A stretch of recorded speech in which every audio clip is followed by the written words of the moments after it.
Hello, and welcome to TSTV, a show in which I, Sadie, guide my friend Lily through the wild world of Twin Peaks. Today we're talking about the Season 1 finale of Twin Peaks, Episode 7, The Last Evening. Lily, how's it going? It's not going too bad. I'm kind of in this moment right now, with like work stuff where I keep planning like 30 things to do every day.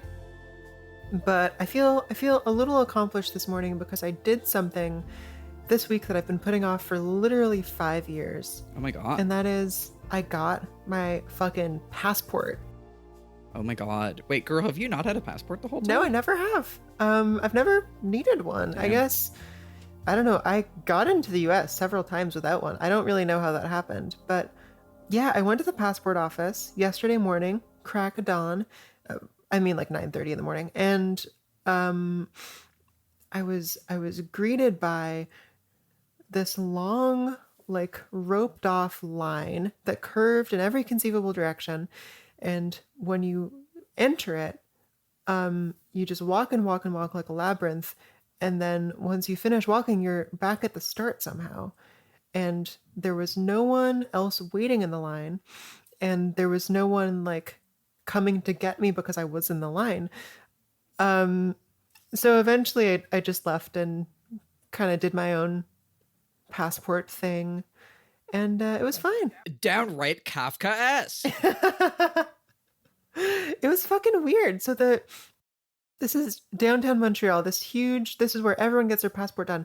And the arrows for the passport office in this building point in literally every direction. Like all of the possible directions that they can point, they do. Mm-hmm. So it's just like if you walk long enough, you reach it. And that's what happened to me. I just kind of walked. That's so funny. But I feel so good to have that done. Yeah, so I'm kind of riding on that. How are you this morning, Sadie? Are you going to be traveling for work stuff? Not for work stuff, no. But Vic's dad, my partner's dad. I say my partner as if this is not also your friend. And your fiance. And my fiance, mind you. Yeah, come on. Yeah, Vic's. Mind you. Their dad is American, and we've never been able to meet before. So heading over down that way this fall. Okay. That's fun. Yeah, gonna be kind of crazy. I'm really looking forward to it. Minnesota. As for, oh boy. Sorry, you go. I love that you paused for a second. I was like, is Lily done with her story? No, she was just thinking about whether she was able to and wanted to try to pull off a Midwest accent. And she did. As for me, I think last time I'd watched Vertigo, I did actually watch just last night, Laura 1944. Oh, cool. And I think did I talk about Vertigo last time, or had I just messaged you about it? I don't remember. Yeah, we talked about Vertigo a little bit. Yeah, both very fun movies to have seen in terms of knowing things about Twin Peaks. Maybe we'll watch them together at some point. But it is actually very funny. So not only is there a Laura and a Waldo, who like the Waldo in Twin Peaks is kind of obsessed with Laura, but there's actually also a Jacoby who paints a portrait of the Laura. No way. Yeah, I was like, hey, I know that name. Interesting choice to have Jacoby be the psychiatrist on this show. I wonder, do you see any connection between the two? I mean, he's a very minor character. All we know is that he painted a portrait of Laura, but that he couldn't truly grasp her warmth, you know? Whoa. Interesting. Yeah. But honestly, I mean, I'm kind of like, let's just dig in, because I feel like we're going to have a lot to say about this episode. I'm sure we are. I would love to tell you one quick anecdote first. Yeah. I've been itching. This is the story I've been telling everyone all week. Oh my God. So I was hanging out with this friend, and we were just sort of walking around looking for inspiration for this thing that we're shooting in a couple weeks. And I mentioned like, oh, hey, there's this like antique store in this neighborhood that I've always wanted to check out, but it's always been closed. Maybe we can catch it. We mosey on over there. We head in, and we end up in like a multi-hour conversation with the owner, who is just like the most interesting guy I've ever met. This is, as it turns out, not an antique store. He's very clear about that, because nothing I think all the stuff is roughly as old as he is, and he's like in his 60s, and he sort of takes offense to that. It is a furniture upholstery workshop and lamp repair facility. And often he just finds shit and keeps it, and that's the store. And there's no price tags on anything. Like, is he selling them? Like, it is a store. He is selling the things, but there's no cash register. I have no idea how actually buying things would work. Okay, so here's the great fact about this guy. It comes up casually in conversation that he has 8 cars. And I give him like a little stunned flash expression, and he's really quick to clarify that they're shitty cars. They're really bad cars. They're not fancy cars. He tells me that for the past 17 years of his life, he has been exactly 17. If he sees a car that he likes out on the street parked somewhere, or someone driving it at a stoplight or whatever, he will hand them his card that says, if ever you want to sell this car, give me a call. And his phone number's on there. This is like the opposite of that one Tim Robinson sketch. Triples with a Nova. He's the other side of the coin. Yeah, exactly. Yeah. This is what Vic said too.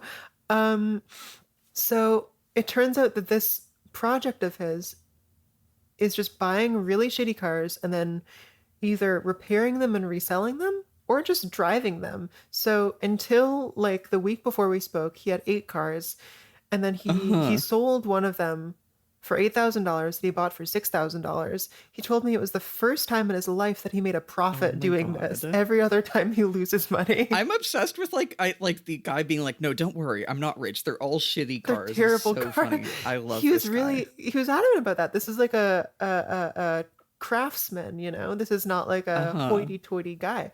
And this is the really delightful thing. He doesn't have parking for these 8 cars, so he just parks them like all over the neighborhood and all over the city. And he says that the process of having to remember where all his cars are is what keeps him young. It's what keeps his brain sharp, right? That's so funny. He says every night he goes to bed and he does a little mental exercise where he goes, okay, the Honda's there, the Mazda's there. Where are the keys for this one? And he has to remember, of course, because this is street parking, like, oh yeah, I got to move this one Tuesday at 7. And just like keeping track of all that is what he credits with his spryness. God. He took a real interest in the work I'm doing. Usually with talkative people like this, they just want to hear themselves talk. But this was like a very interested guy, which was kind of delightful. This is a real like Coen brothers character, you know? I'm meeting so many of them, Sadie. Yeah, no, I love this. I can just imagine this man getting like ensnared in some Coen brothers plot line and how it becomes extremely plot relevant that he has to find his 8 different cars. Oh my God, that's so good. Yeah. Well, he cuts open a sofa to find like $50,000 in cash in there or something, and someone comes looking for it, you know? Oh my God. Yeah, absolutely. Towards the end of our conversation, he says, if there's anything I can do to help. And I'm like, sir, I make YouTube videos. I don't really know what you mean. But I kind of think to myself, yeah, fuck it. There is a way. And I ask him if I can film in his space. And he says, yes. So I'm going to film my next video in his antique store. I love that. That fucking rules. That's so good. Just like a really genuinely lovely guy. His name is Tony.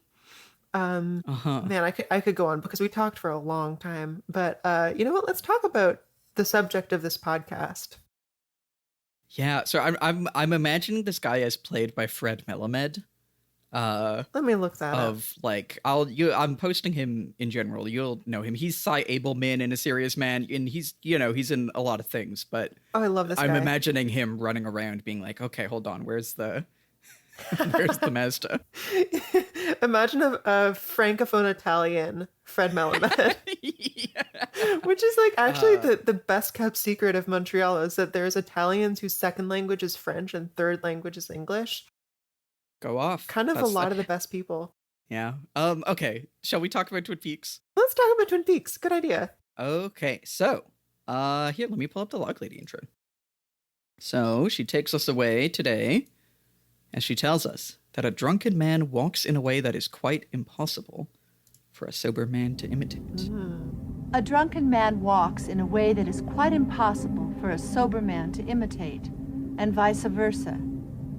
An evil man has a way, no matter how clever, to the trained eye, his way will show itself. Am I being too secretive?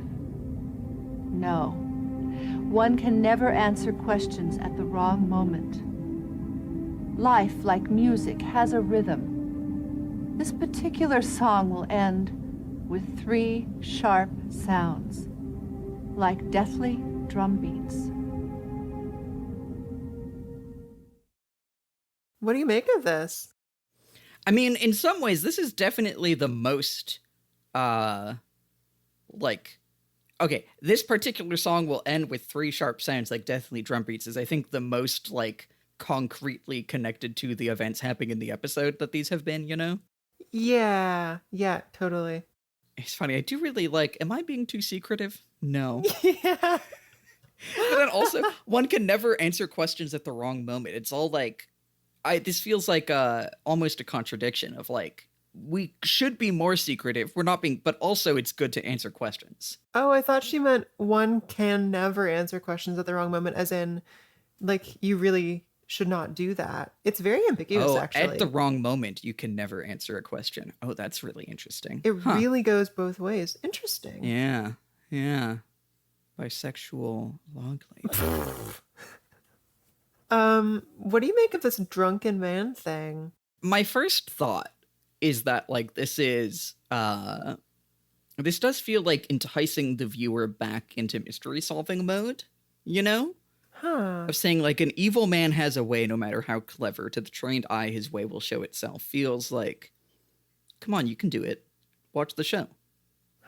You know, like, I've been over the past while, I've been reading, on and off, the massive visual novel Umineko, which is, we've talked a bit about it, like, off the show. It's longer than the Bible. It's a massive visual novel that is kind of like fighting with itself about whether it's a mystery or a horror fantasy, basically. Right.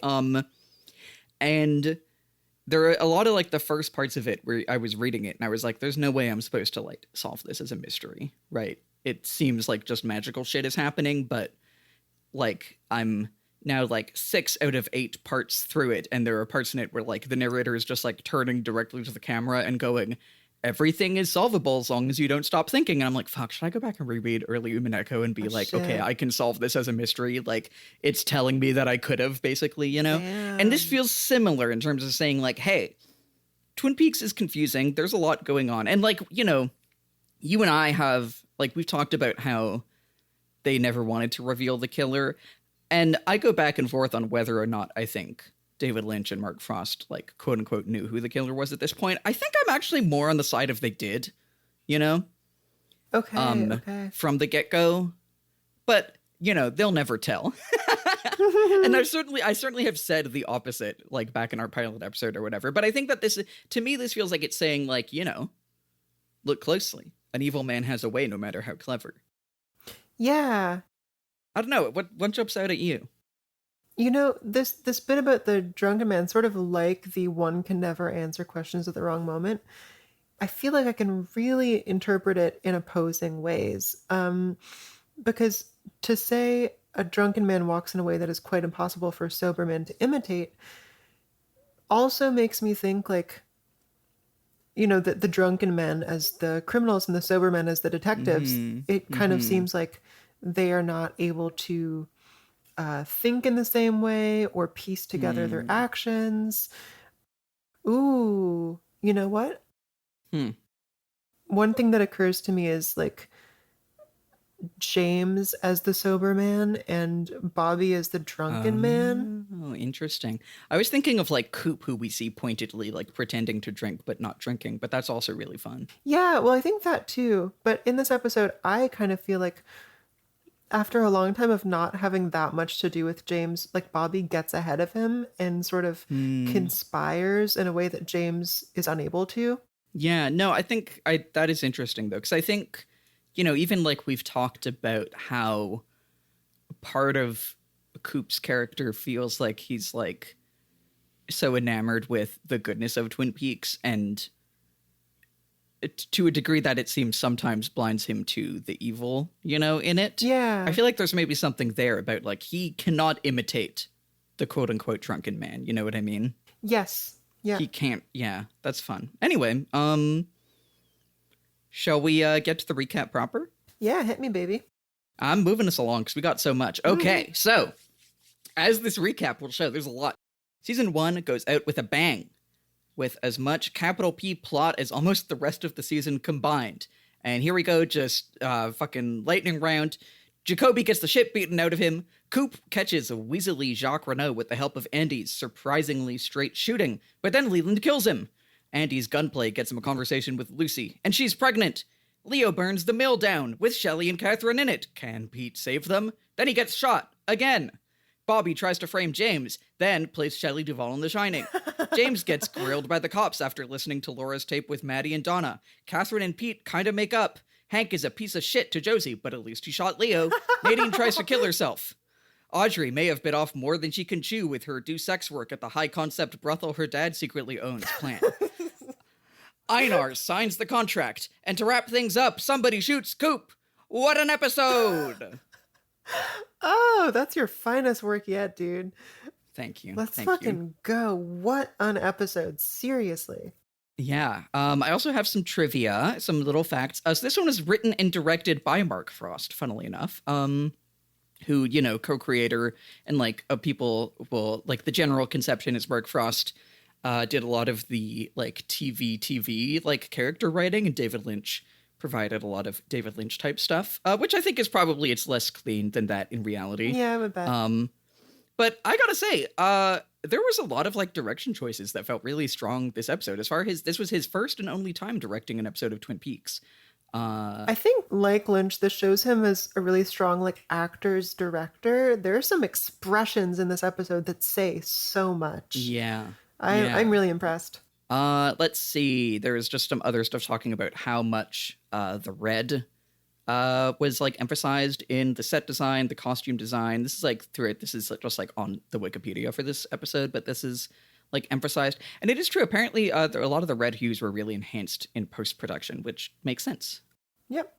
This is interesting. Sorry, this is also just I don't know why this was listed for this episode specifically, but they're saying that a lot of the sound stages for the show were made with ceilings and functional hallways, which was unusual for these kind of TV sound stages, allowing actors to be filmed entering a scene without cuts. That's kind of fun.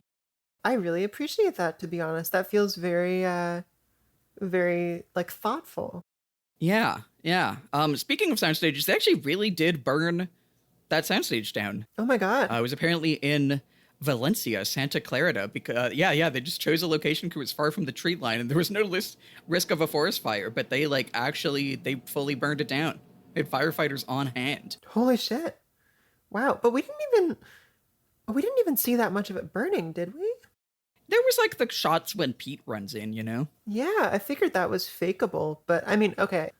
Because you wouldn't actually send an actor into an actually burning building, would you?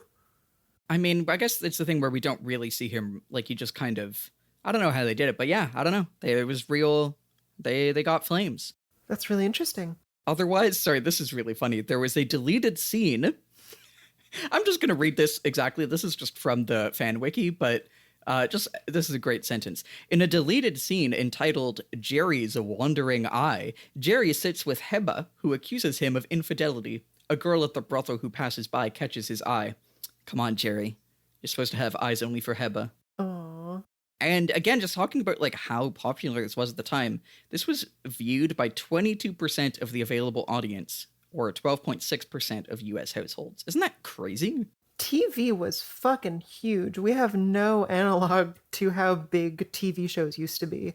Yeah. Over 1/5 of every possible person who had a TV watching it is huge. Enormous. That's unfathomable. Yeah. Well, do you want to talk about just general, how's the episode land for you before we get into scene by scene? It lands hard. It is a hardcore episode. And actually so much plot is in this episode, specifically so much misfortune that I can't help but start to think about what people have to say about like this being a supernatural chain of events.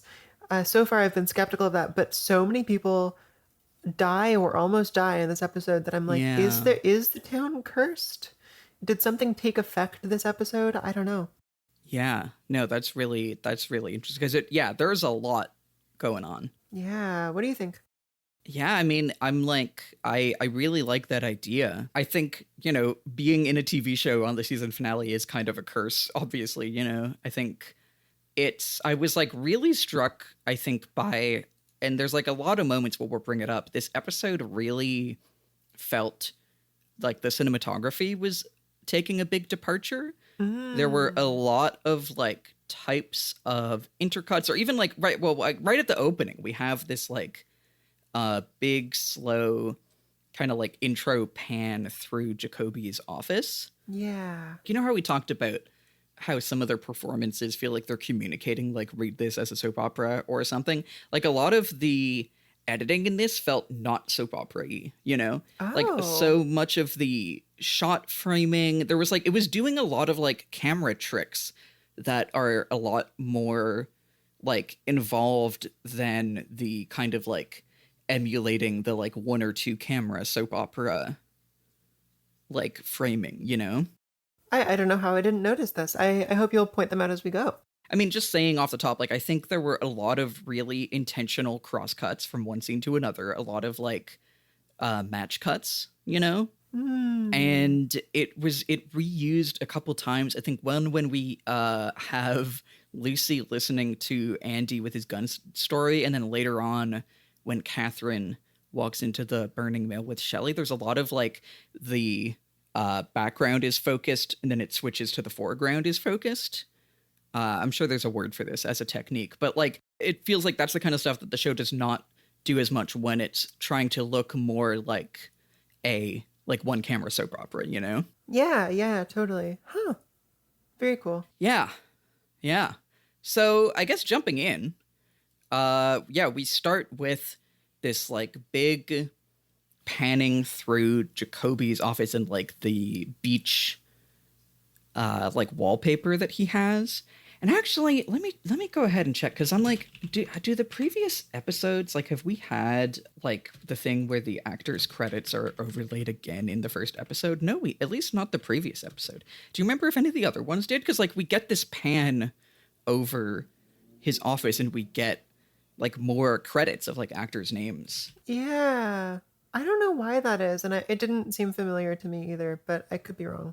Yeah, no, none of them do. And I feel like it was kind of to facilitate having this slow pan through, which so often, like, instead we'll just get, okay, this is the new scene, we're just seeing the character doing a thing, But yeah, we have this pan through, and I thought it was like really interesting. Again, like we're hearing the birds and the waves and the wind of this like tropical locale. And it's funny, at first I was like, is this non-diegetic? Is this just like communicating to us the vibes of this? And like, again, we're thinking about recordings and dreams and imitations and like false copies. Like at first we're just panning through it as if we're actually seeing the landscape, which of course we're not. And then I was thinking, like, when we saw Jacoby on the phone, he was watching Invitation to Love. Was he watching either he was watching Invitation to Love last episode with his like beach ambiance playing, or like he was like, okay, I need to set this up so that I can de-stress myself before I go out to investigate the gazebo or whatever. Okay, because something that happens early in this scene is that Donna pushes a button that starts music, and that's diegetic for sure. But do you think the stuff before also is? Yeah, no, I think that's why she hits the button, is because it's like playing this, and when she hits it, it like seems like it like changes from like one track to another, Damn, I was totally thinking it was just for us, for vibes, and I was kind of confused for that reason, why she would just see a button and press it. I guess she was just thinking like, oh yeah, I'm doing a mystery investigation. This is going to reveal like a secret false wall or something. Although even if it was to stop the music, why would you do that when you're in someone else's house and don't want to be seen? I don't know. It was funny. I did also have a note of just like, how the fuck does this guy's sound system work? Because he's just like, yeah, you have a turnable knob, and obviously this is just, this was the set that they had, but it's like you have a turnable knob, and when you push it down, it hits next track. Crazy design. Yeah, that's really weird, actually. And then he has like a mixing, like a mixer on his desk. Yeah, there's a lot. So they go in and they find, I think it's like, she's like, oh, I have to find something. James like, what about this? And just finds a box. And it's full of like margarita umbrellas. Yeah, what the fuck is this? And they're all labeled after like presumably like precious memories of his. One of them is the Kahala Hilton, July 8, 1969, Men on the Moon. I guess this is like the drink he was drinking when that happened. He is known as we've seen him with a little umbrella in his drink before. Oh, yeah. So, and then Donna stumbles upon the coconut. She's like, my little coconut. And there finds one, the recording tape that they were looking for, and Laura's necklace. Very dramatic. Finally, the payoff from the fucking first episode. Yeah, which, okay, I have questions about this. It's been long enough since the necklace stuff that I don't understand why this is significant. Well, I guess because they went and hid it, right? And like it is still a question of like, how did he find the necklace? Unless he was like secretly tailing them. But that was also when they were getting tailed by the cops, if I remember correctly, because they like buried it, right? And then that's what Sarah Palmer had a vision. And then like there was the whole thing of like, at the beginning of the season, they were kind of playing up like, oh, would the killer have the other half of the necklace? I think it's more like either one, why was he tailing them back at the beginning? Or is this a half of the necklace that somehow Laura gave to him and the other half was taken by the killer or something? But I think it's more just like, yeah, why were you tailing them and also didn't get seen by the cops and then snuck up to their place and took this necklace? I'm kind of not expecting we will get an answer to that question, to be honest. Yeah, that is a reasonable prediction. But anyway, so they panic because they're playing various loud musics of his. They finally turn it off. They get the necklace, and then they drive off. And Bobby emerges and from like behind the corner and watches them drive off on the motorbike and mimics a gunshot, kind of like "You're dead, James." And very goofy, but again, I like more like imitation, like. Again, because of how this is an episode about gunshots, obviously Coop getting shot at the end, like with everything we've been doing about like fakes and copies and imitations, him like imitating a gunshot at him feels like pointed. I don't know if I have a capital T take on it, but yeah, no, I hear what you're saying though. I do think at least at this point, it appears to be all he came here to do is just do finger gun and like linger in the shadows. Yeah. But I guess it's maybe more to indicate that Bobby is following James, as he will continue to do for this episode. Well, I think this is like he's hiding there after, like at the end of last episode, we saw him put the mysterious white powder in his motorbike. Oh, that was in the last episode. Oh, I thought that was off screen in this one. Oh, there you go. Yeah. Okay, this makes sense. Which is funny. At the time, I was like, this is either he's planting drugs or this is something that's supposed to explode. But no, it was drugs. It was drugs, indeed. I also just want to mention that they also take a tape from the coconut. Oh, yeah, for sure. Anywho, shall we move on? Let's. So next up, we have Dr. Jacoby, who is, he's heading out to meet Maddy, quote unquote, Laura, at the gazebo. He is approaching and recognizes like, oh my God, that is Laura. And she's just sort of like twirling around, looking a little floaty. And before he can get there, he is just fucking bonked, like on the head or on the neck or something. He's knocked over and he gets the shit beaten out of him by this mysterious masked figure. Man, yeah, he just gets like attacked and attacked and attacked, and he watches from the grass as Maddy drives off with James and Donna. He's powerless. He never let them know that he was there, Mm-hmm. But now he, of course, has the knowledge that Laura, whoever she may be, is in cahoots with James and Donna, which I guess isn't all that surprising. Mm-hmm. So Dr. Jacoby, like, he doesn't die, but he's in a rough spot, and Yeah, it's pretty bad. he's having trouble breathing.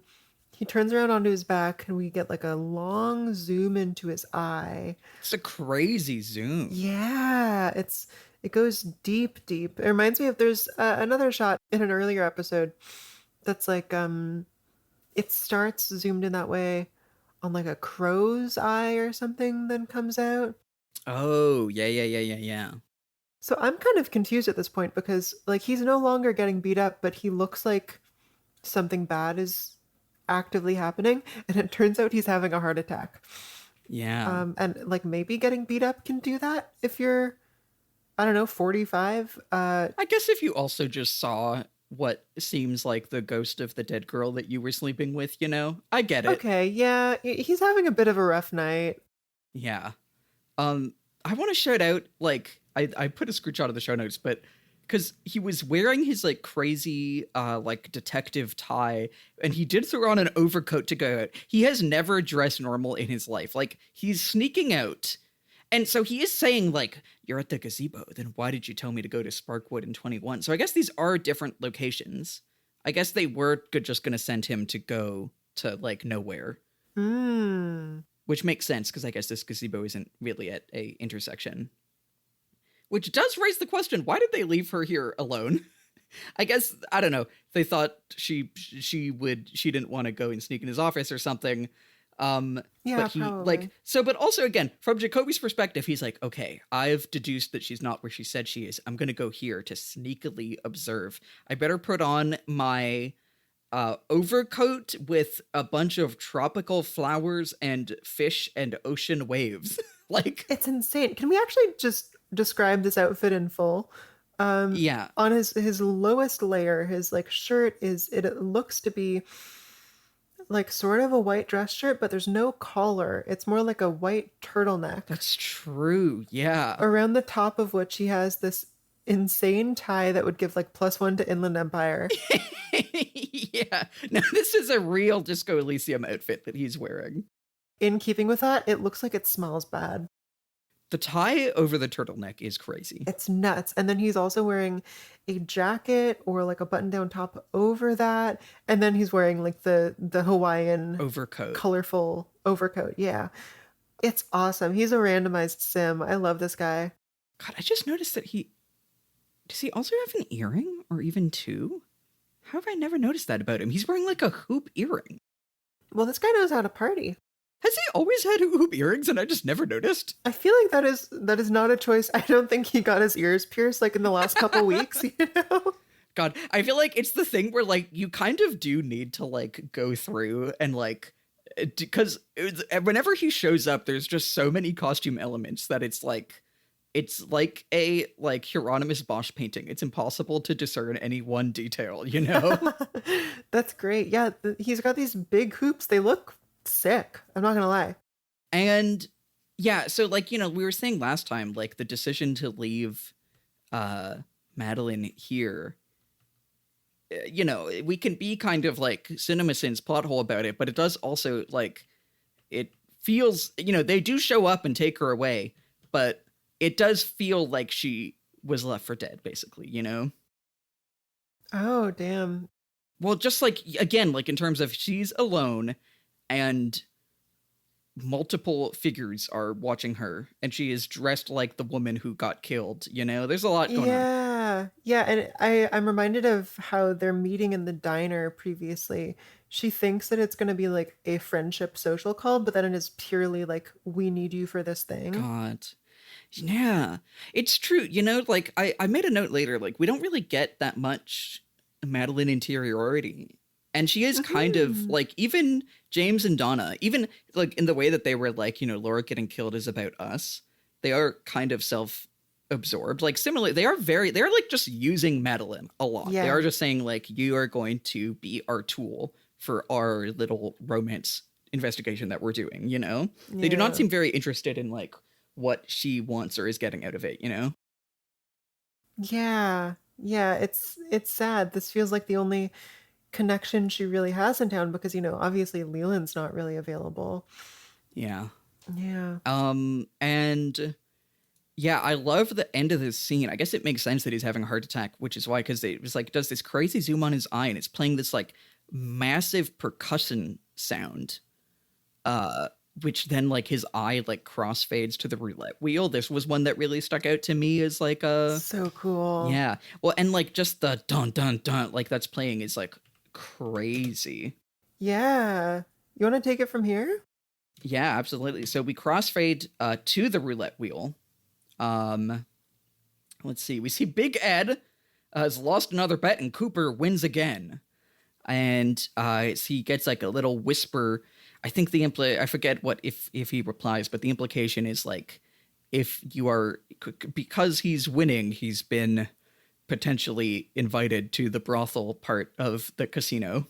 Yeah. Yeah. Which kind of occurred to me like, oh, this is how the casino keeps their money, basically, right? Oh, sure. Yeah.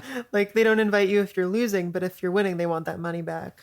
God, that's really funny. I'd only thought about it as like, it's kind of a goofy, like, our ladies are only interested in the most epic of men who win at gambling. But no, your read is really good. No, I love that too, though. And so let's see. Coop is playing blackjack. And, obviously he's a genius counter man. And I made a note. So he had 16 points. And Jacques Renault is hitting him. And he's like, are you sure you want another card? He's like, yes. Goes up to 18. And then he shows his hidden card, a 3. 21. Boom. Jacques had 2 kings, 20. Coop turned out he really did have to play dangerous to win. Oh yeah, and this is when he gets the sexy lady whispering in his ear. And we've said it before, but the outfits that they have here, that the women have, where they're in like lingerie and the brassiers have like a fan of playing cards on the boobs. It's nuts. Is crazy. It is a crazy situation. And also, I forget, is it the woman or is it? No, it's Jacques who's wearing like a dice bow tie. Yeah. Did you catch that? It owns. Like the theming on this place drives me crazy. I really hope the costume people won an Emmy for this show. Yeah. So let's see. Oh, and actually was 3 and 3? Because sorry, the face of the dice that Jacques, like the dice are facing us with 2 3s. Was 3 and 3 also the domino that Hank had? Was his domino 3 and 3? Let me look that up. Wait. Don't Google things. But okay, it is a 3 and 3 domino. It is a 3 and 3 domino. That's kind of interesting. Yeah. Anyway, because I think that there's a lore thing about that domino that I actually don't even know if it ever comes up in the show or if it's just like in one of the side like books or whatever that they made. But yeah, you're never allowed to Google. But anyway, so he gives a very generous tip with the like chipped chip from the murder scene, the one where the half of it ended up in Laura's stomach, which right off the top, like Coop is being very like brazen. He keeps like he's really revealing like just enough about himself, but also revealing that he knows just enough about Laura's murder to like ultimately it does kind of work because he convinces him that he's like the bank who's funding Leo. I'll let you get to that in the next little scene, but like even just beginning with like, I'm giving you the poker chip from the scene of the crime of this murdered girl is crazy. Yeah, fucking really bold. Yeah, and we get like a little cutaway to actually, yeah, this is when we kind of cut away to the Blackie is watching him on the casino cameras while doing a tarot reading. Oh, that's what it is. Yeah. It is cards all the way down. So this is, we have Audrey come in her One-Eye Jack's sort of uniform. It's a very minimal sort of white and red thing. She looks great. Mm-hmm. And yeah, it's like her first night working. I think, right? This is to be her first client. Yes. Yeah. Blackie tells her, like, it's a perfect time to break in. The owner's visiting tonight. He likes to try out the new girls, something like that. And then I have such a petty complaint here. I guess all the girls are assigned to a certain playing card. So, like Black Rose, she takes a deck of cards and she fans it over the table for Audrey to pick one. And the way these cards are arranged really pisses me off because it's like they are both shuffled and not shuffled. This was the note of yours that made me laugh earlier. I'm just going to read it straight. This is the worst shuffled hands of cards I've ever seen. And I wrote down the first 15 of them. So it goes 10, Jack, Queen, King. And you think oh, it's just not shuffled. This is straight on purpose. No. This is so funny. Because then it goes Jack, 10, 9, 10, Queen, King, Ace, 2, 3, 4, 5, 6, Queen. And of course, Audrey takes the red queen because she's a TV character. Sorry, no, I do need to note your note here is you just said humiliating. Resign. So funny. I just feel like if you work at a casino, okay, I have taught myself how to shuffle cards at this point, and she's older than I am. She could figure whatever. Anyway, this is just setting up future things. You have it here that the music playing is kind of funny. Okay, yeah. So, well, first off, I just want to say there's a Sadie alert here to seeing Coop gambling in the casino and being watched on cameras. That makes me go, for reasons that you will not know, but I'm saying it to the listeners who have watched the whole show and I'm winking at them. And yeah, so this is because there's the non-diegetic music that's kind of like Audrey's theme, but overlaid with ominousness, But when Audrey opens the door to come in, we hear some of the music that is allegedly playing out in the casino, and it's some real Quebecois yeehaw jig type beat, which again, the theming of this place is crazy. It is both the fucking themed casino and the casino themed brothel, but then also the music that's playing is God, let me see if I can, you know where I'm going. I forget if I talked about this last episode, but shout out to glastonburygrove.net, where Lily is not allowed to know, where they have transcripts of many of the episodes. And I think we may have just talked about this not on recording, but they do have MIDI versions of the songs that play in the transcripts, which is really, really good. So I wonder if I can find this. Oh my God, it's saved as a GIF. Man, this is crazy. The music? 404. Yeah, no, some of this music was really okay, it's not showing it to me, but it was really down, with the violins, like fiddle. And I'm zigga zigga zone zone zone. Yes, very zigga zigga zone. Exactly. And I'm just which I guess is there to remind us that it's the Quebecois country place also, but it's just what a crazy. This is thematically the same as Blackie saying I have a truck that needs a root canal. You should look under my hood. You know what I mean? Yeah. It's such a I'm getting horned up in my sexy casino while the Zigga Zigga Zon is playing, It's so weird. It's totally at odds with the rest of the vibe, which is very refined, restrained. Yeah, that's so funny. I didn't notice that. But yeah, so Audrey picks the queen, right? Yeah, from there we get to Cooper and Monsieur Renault having a drink. Doing, honestly, this is Coop at his best in this scene. He is just so cool and confident until he's not, but I love every second of it. Basically, he is setting up this idea that he has been bankrolling Leo's operation from the start.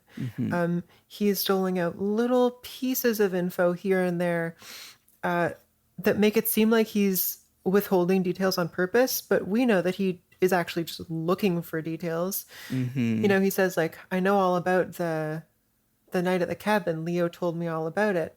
But but tell me about this thing, just for fun, just for kicks. So he asks about the broken poker chip that he came in with. Well, and then he starts by like imitating the bird.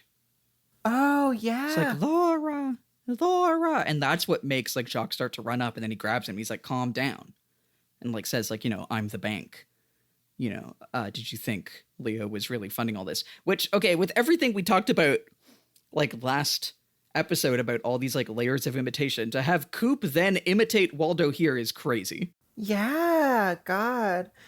I'm curious who Waldo was imitating in the first place, because like who was saying Laura? I guess I assume Ronette, right? Oh, sure, yeah. Let's see. So basically, Coop is doing all this to like establish some sort of secretive in cahoots style bond. At which point he asks Jacques, we're in sync now. Can you feel it? Can you? And he sort of gets Jacques to voice his loyalty.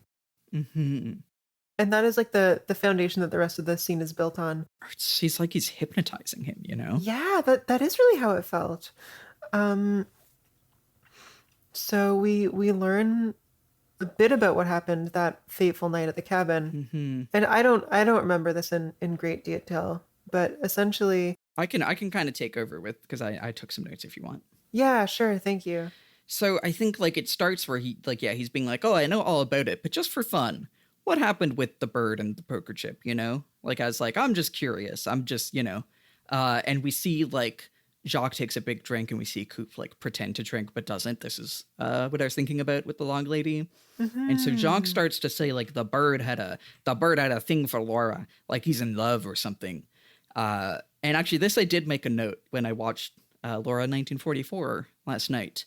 Very much the character Waldo is like has a thing for Laura, But yeah, so he's saying the bird had a thing for her. Actually, you know what? I could probably even pull up the.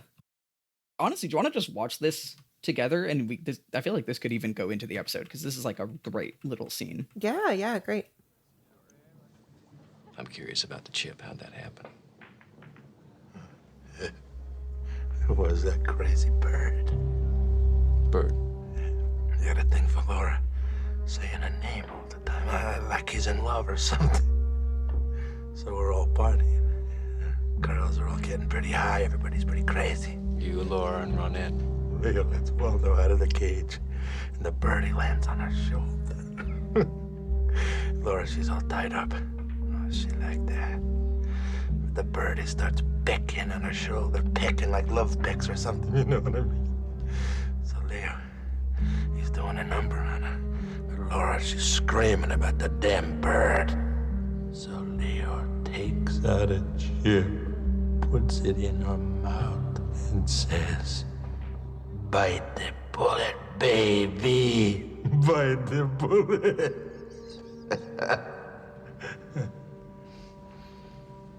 Thanks for clearing that up. Yeah, no problem. Yeah, that seems crazy. Holy shit, this is dense, eh? Yeah, there's a lot going on. So I think even first, just like talking about, again, the cinematography here, like the zoom on Coop's eyes when he starts talking about like Leo was doing a number on her. And then like this crazy like zoom in on Jacques' mouth and the like kind of slow-mo on him talking as he's like Frenchly bite the bullet, baby. Yeah. Is really, really stunning. And like, the show has had its little tricks before, but like how the extent to which it's putting in stuff like this, like this is it is dialing the like camera tricks and like these kind of editing tricks way up for this episode. Yes. Yeah. And this scene really benefits from it. I found it very affecting. Yeah. Just watching Cooper react to all this. He is very composed, but you can see that his eyes are getting kind of misty, and he's like, he's definitely like making a real effort to keep it together. He's not laughing along with any of this. It also feels like the kind of like cold eyes of like, I'm gonna fucking get you, Oh yeah, I could see that. okay, there's a lot that's like sort of ambiguous in the scene, right? Yes. We hear that all the, the girls are partying, everyone's getting pretty high. Mhm. Seems like a fun time. And then next thing he says is Laura was tied up. Yeah. So how the fuck did that happen, man? That doesn't really gel. And then instantly she liked that. Yeah, There's a fuck. and then even the phrasing of Leo was doing a number on her is very grim. It's unclear what that even means. I know. And it's we can assume, I think it's not unreasonable to assume that means that he is fucking her, whether consensually or not. We truly have no idea. Or honestly, it could be that he's beating her up, So honestly, that was my first thought. And I think this ambiguity is very much on purpose. From what we hear in Laura's tape later, I think she had a way of sort of conflating the two. Yes. Yeah. I think it's probably more likely to be sex, if only just the fact of she's complaining about the bird biting her. Right. Oh, that's a good point. Well, and Jacques is very much telling the story with the plausible deniability about whether or not rape is being described, he's yeah, Laura's tied up.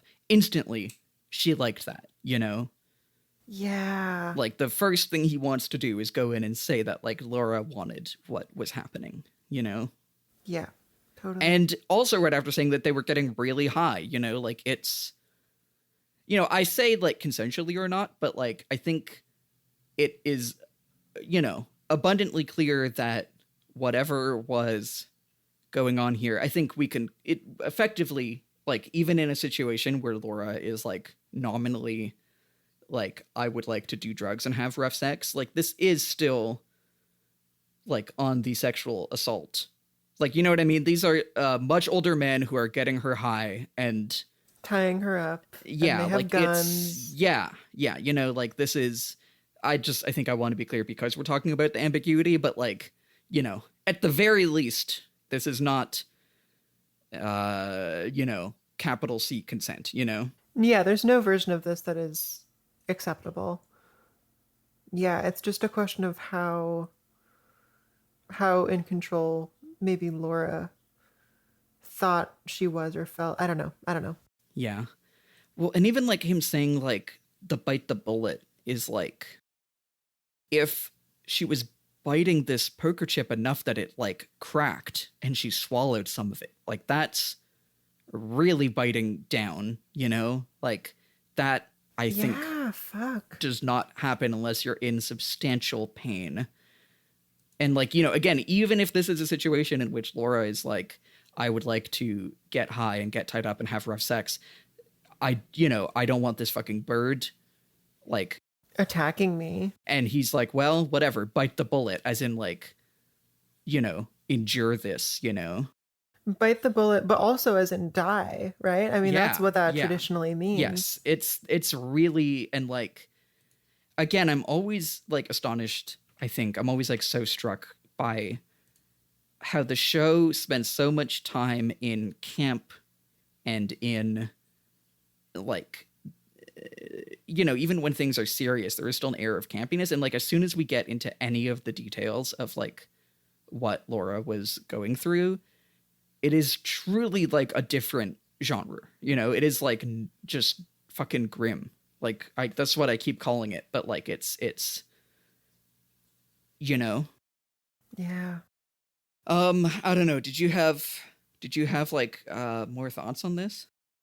I think I will continue to have more thoughts on this probably throughout the episode, and this frames a couple scenes that we have coming up. Yes. For now, do we want to get to Shelly and Leo? Well, I guess the only other detail from this scene is that this is as a part of his ruse, Coop talks to Jacques. He's Leo's just been the middleman, but this time no middleman.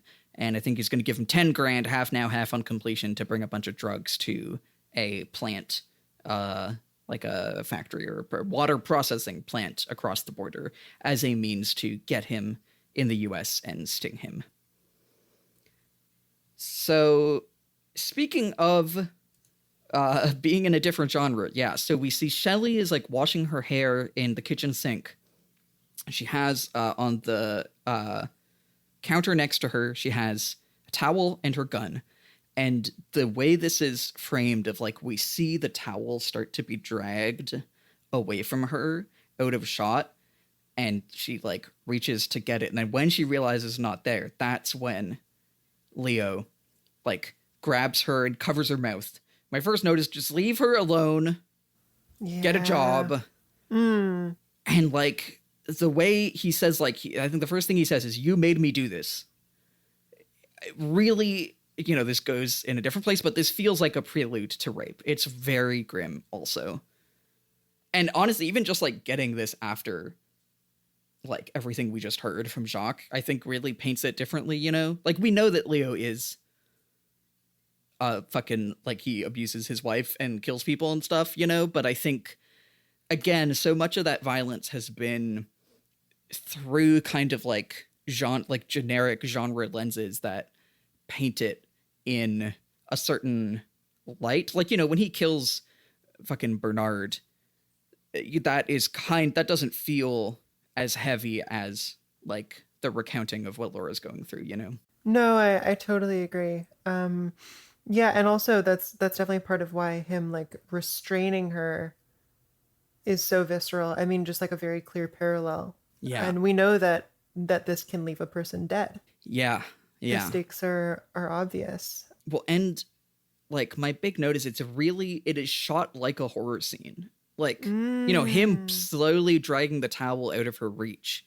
It's not like that's part of him being able to sneak up, you know? Like, we don't even know how he got in the same way that, like, and it's, like, kind of shot from his POV, kind of, you know? In the sense that, like, this is, like, a horror movie. Like, where the killer, you know, does something to reveal that they're here just to fuck with you and to add tension and stuff. And, like, the ways scenes with Shelly are framed and how they're, like, assigned genre is really, really interesting. And, like, we've seen so much going on that here, and that was my big note. Thanks, dude. Yeah. Do you wanna take us, or yeah, go ahead? One last thing I want to say here is the fact of him grabbing her and covering her mouth, you know, presumably to silence her, but then him shouting, him like yelling right into her ear is just like, I don't know what to say about that other than like the two contradict each other in a way that made me think like, yeah, this guy is just like out of control with rage, and this is just purely, you know, cruelty and evil. And I think I'm beginning to understand what he's capable of in this episode, and I don't like it. So yeah, from there we actually go to see how Coop's kind of snare works out. We see all the cops waiting at this water processing plant, which looks crazy, by the way. I really love the, like, they chose this, I think, like, somewhere on the wiki, it said, like they chose this because, like, how dramatic and, like, how strangely shaped these, like, big industrial buildings are. Yeah, it really is. So we see Harry and Andy sitting in the car, and he's saying, oh, you know, at least he still hasn't talked to you. I think Andy says, it's a cold trail, as they say. Harry gives us his wisdom, which is, women. Okay, buddy. We hear their, like, radio chatter. I think earlier Dale had whispered into his wrist microphone, like, we got a trout on the line. Oh, this is great. This is so funny to me. Yeah, so Harry tells Hawk, I'm just reading from your notes, hold the line, we'll set the hook. Hawk says Cooper is downstream about 10 minutes. He'll probably miss the catch, but he'll be there when we grill him. Harry says, copy that. We'll make the big move as soon as the big fish shows his fins. They're so committed. Well, they're so committed to it, but also it's like, if this is their code for, like, you know, in case someone was listening, it is the least disguised code possible, you know?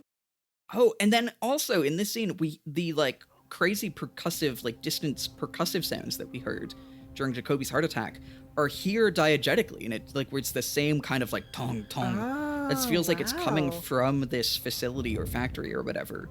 Oh, that's cool.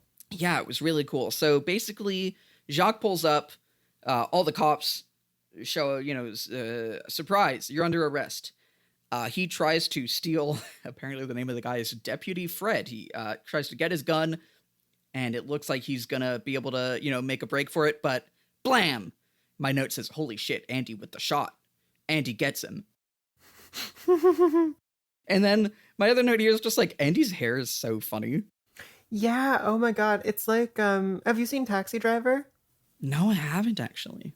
It's like if Travis Bickle didn't shave his head. He just, oh my god, because he has the very like iconic sort of yeah. mohawk. Yeah. Same vibe. Like, I'm such a cool guy, renegade now. It's so funny. He's like totally out of character, at least unlike the character that was established in the pilot here.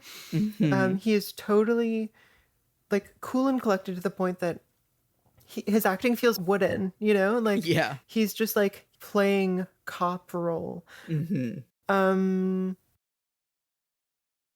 just obsessed with the fish thing. I'm still thinking about the fish thing, to be honest with you. Yeah, it's so funny. It's really funny. It doesn't contribute anything. No, they're just having no. fun. It's just like, let's do some TV dialogue. No, literally. But shall we move on to the Hayward household? Yeah.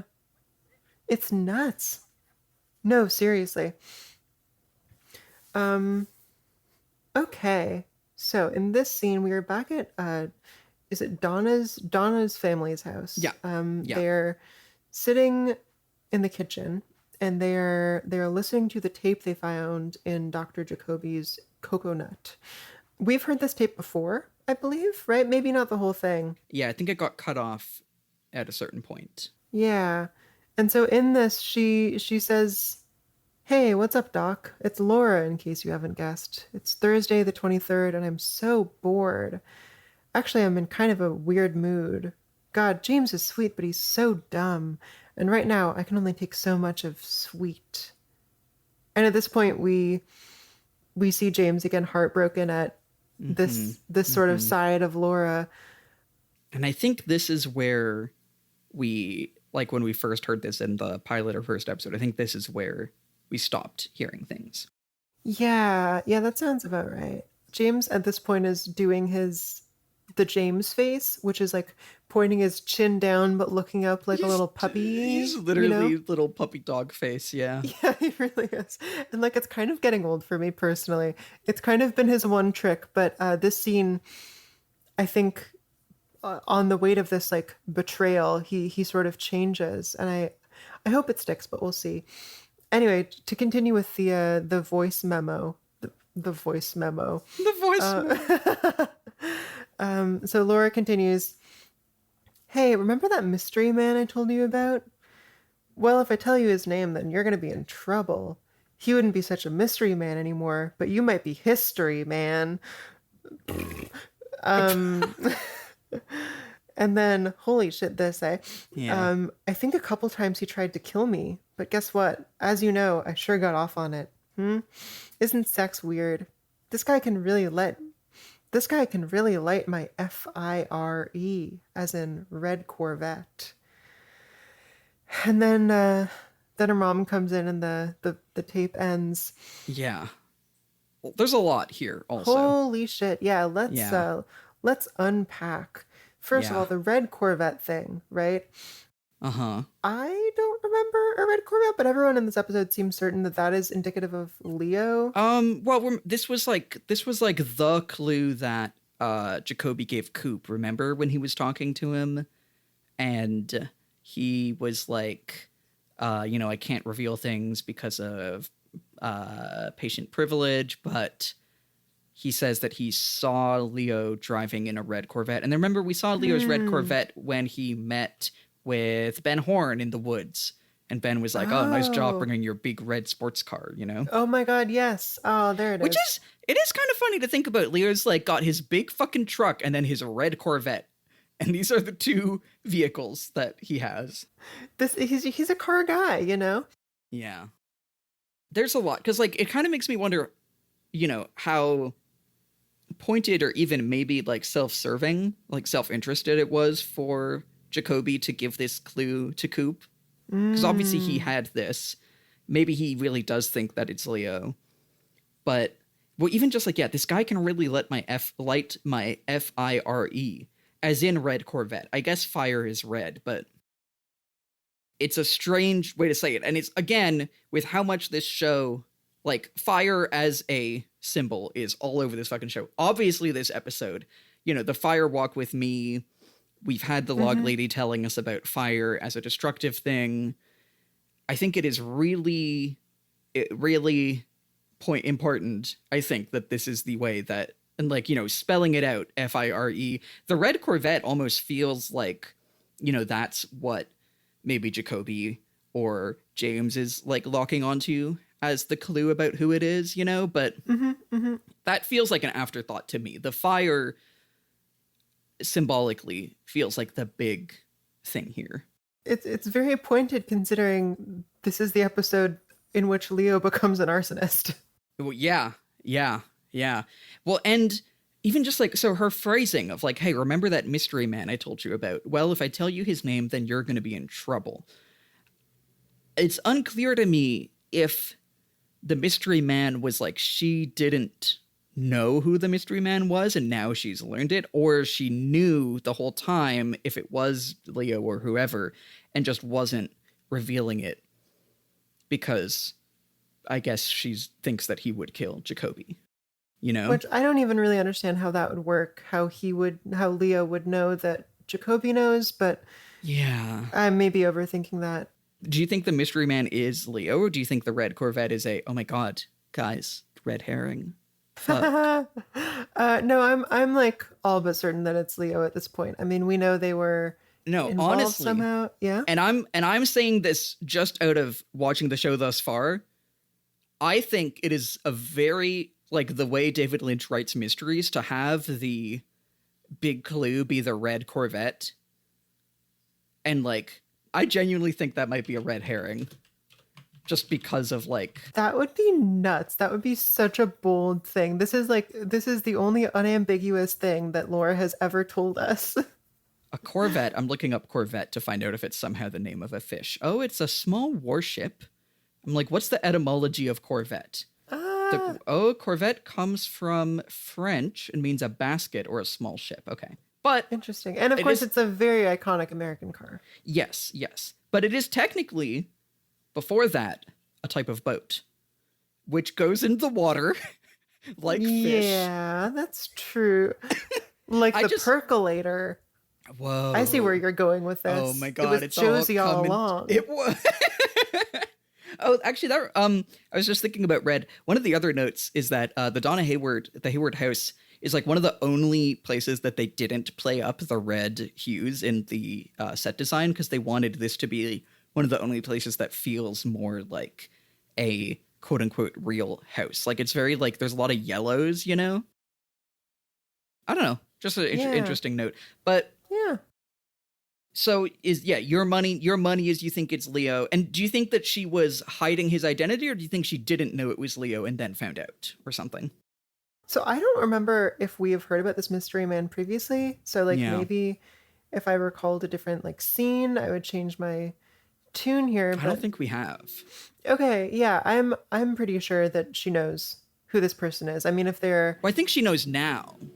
Yeah, sorry, has known. Yeah, you know, one thing I want to say about this scene is after the tape is done, something really seems like it's shifted in James. Like his body language is actually very relaxed. And his voice just sounds much more even, much clearer.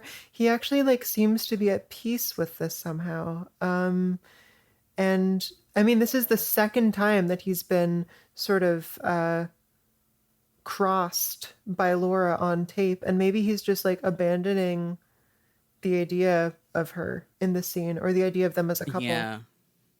I mean, I wouldn't, again, given how much him and Donna are really using this as a jumping into each other's arms about it, I think it could even be a like, oh, well, it's not really bad for me to go into Donna. It's not like I was cheating on Laura, because, you know, she didn't really think that much of me anyway, you know? Oh, well, I don't know, because I don't know if he felt guilty about that previously. Yeah. Anyway, I think the other thing in this scene that really like hits me is just, yeah, we really don't get much interiority from Maddy. And like I mentioned this earlier, but she is hearing all this and we're seeing, you know, we're really focusing on James' reaction. I think, you know, Donna is saying, like, do you think Jacoby killed her? And James very declaratively is like, Jacoby didn't kill her. He was trying to help her. Very declarative thing to say, buddy. Mm-hmm. Even not alone that just like he was trying to help her. Okay, whatever you say, James. And, you know, then Donna gets the how did he get the necklace? But yeah, we really don't hear from, if Maddy is like processing all this, she's not really doing it for the camera. We don't really know what she's making of all this, you know? Yeah. And I would like to. I'm really interested in her, but I feel like she is a plot device more than anything. And that bums me out. Yeah. Anywho, moving on from there, we then have a back to Leo, short-ish scene at the lumber mill. He is he's tied Shelly up at the mill, and he's putting the gas everywhere. He winds up a like bomb. Oh, and actually, even just I love the smash cut again to this scene. Is like we get the cut from them at the house, and then boom to this saw, like sawing a log. And you know, I'm sure there's things there about, you know, cutting down a tree, cutting down a woman in her prime, etc. But yeah, big smash cut. And yeah, his line here is like, you've got 1 hour to think about what you've done to me, and think about it, because by then Bobby Briggs is going to be dead. You know, you broke my heart. Okay, first of all, Shelly deserves such a break. I know, poor it's thing. really rough. But then I'm also like, I think it's kind of crazy to be like, okay, here's a bomb. It's killing you in an hour. But then also by then, Bobby Briggs is going to be dead, by the way. Yeah, like, why even tell her that? And also, it's just, is it a timer or is it a bomb? I don't know. Well, we do see it go off and like ignite the things. But yeah, it's very, he's got a lot on his mind. I think it's kind of just like announcing to the audience, by the way, I'm going to go kill Bobby now, you know? Yeah, totally. It's, Shelly deserves a break. I'm sure we'll get more when we get the Catherine showing up. But do you want to talk us through the little Nadine scene that we get? Yeah, let's do it. I quite like this scene. Okay, so this next scene opens on a red checkered blanket, like sort of held up at the camera, that is then put down by Nadine onto her living room floor. This transition itself is really interesting and like kind of, yeah, very artful. I think it sort of here serves to like make the scene feel like it's operating in a different space, somehow, like a different emotional or psychological space. And really the whole filmmaking of the scene is very different. Yes. Nadine sort of sits or kneels on this blanket on the floor, and she prepares a bowl of pills for herself, and she pours herself a glass of water, and she says to the camera, or no, she says to no one in particular, actually, goodbye. Yeah, man. So I will say something about the scene feels like kind of ritualistic to me, or like there is something very hard to pin down but like spiritual about it. The focus is really soft, everything is blurred. The music is like oddly serene for what's happening. Yeah, it's like this like plinky harp like music box version of like the Twin Peaks theme. It's like so lighthearted, and she's in this like very like is it like white or like off-white pink like dress. It feels very this like gorgeous like silk dress. Yeah, and it feels so like you know, purity, like youth. And the like way it keeps doing these like fade cuts between all these shots of her like pouring the water, pouring the pills. I think it's like, you know, the kind of thing we're doing this, you know, presumably takes like 20 seconds, but the I think the fade cuts really give it this like dreamy aspect and an aspect of like Yeah. ritual, of something like taking time and like being moved through in this like dreamy, methodical way, you know? Yeah, I totally agree. And yeah, so that is the end of the scene, but we're gonna resolve it right now. Yeah, because a bit later Ed comes in. Walks into his house and he calls out Nadine. He doesn't get a reply, of course, and he heads inside and he finds her there. She's lying motionless on the blanket. He tries to get her to, like, wake up, stay with me.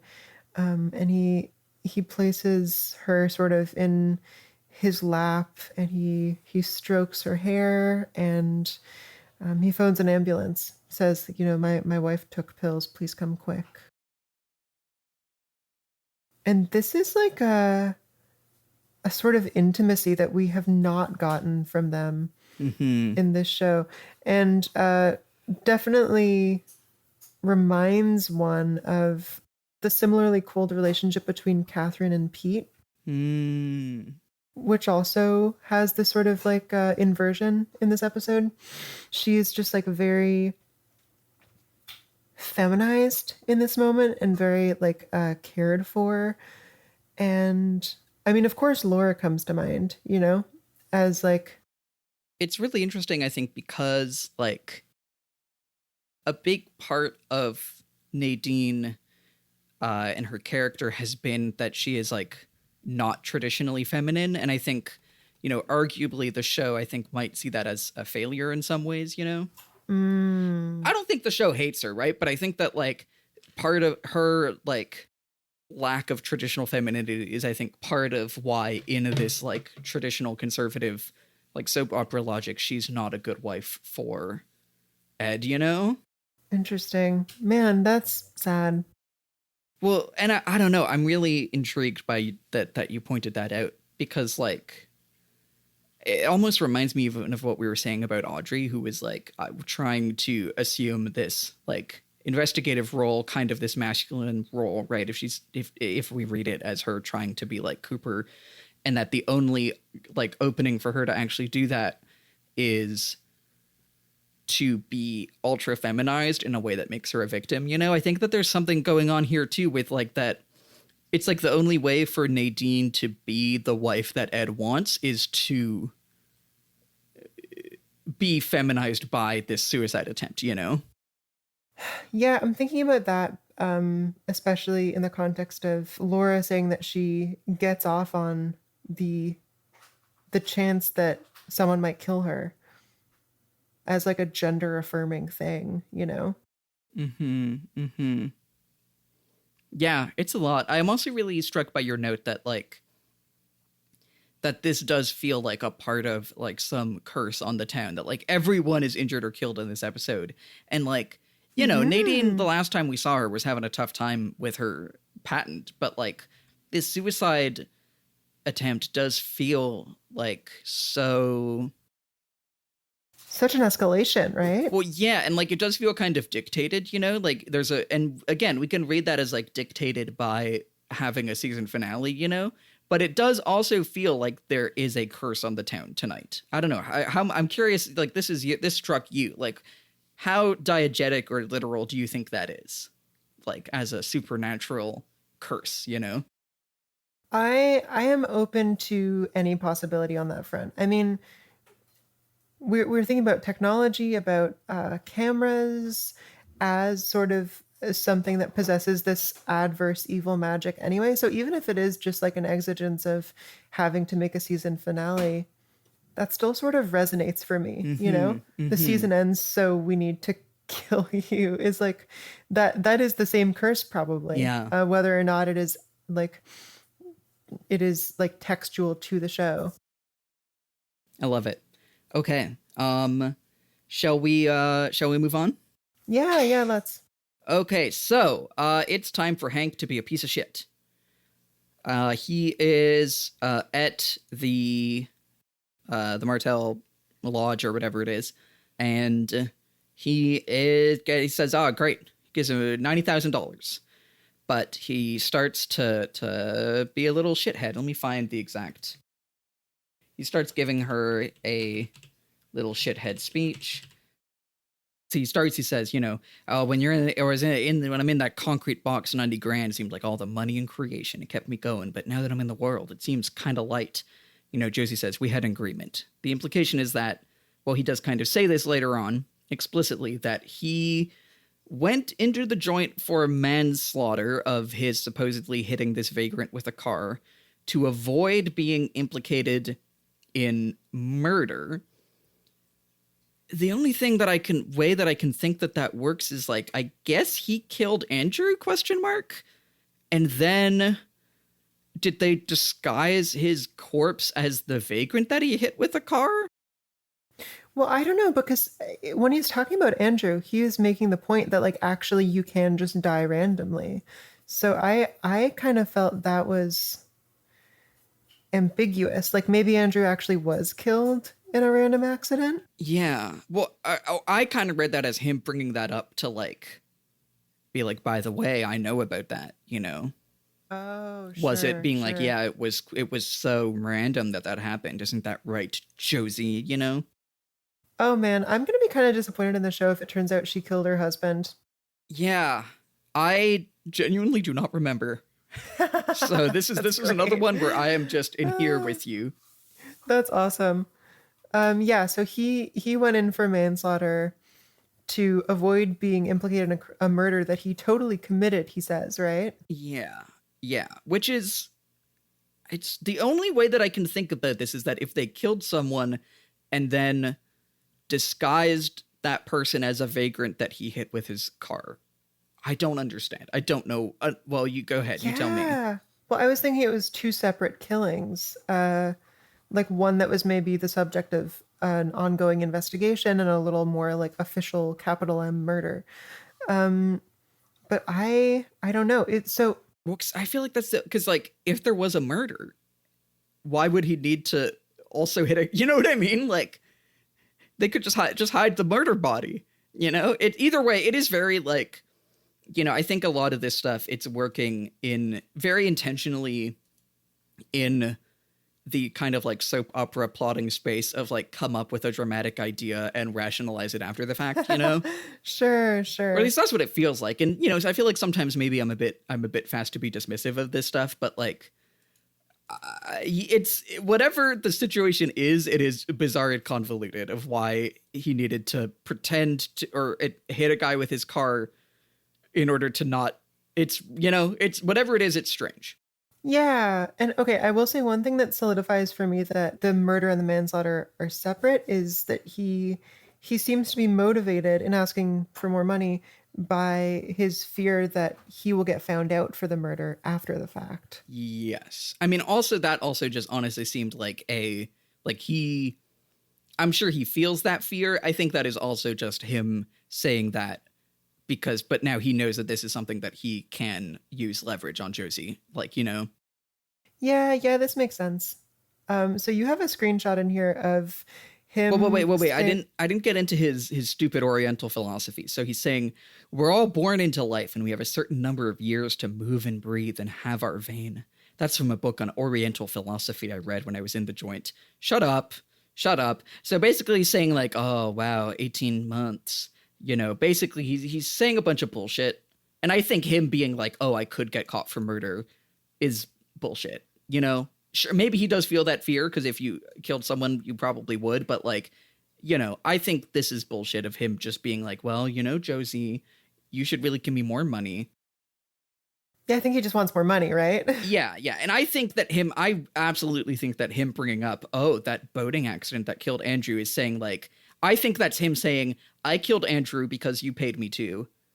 Or who knows? I still feel like it is probably true that Josie, whatever Josie's involvement is, she was like more strong-armed than master manipulator. Probably. That's what it feels like to me. But that he killed Andrew and he's saying, I could leak that.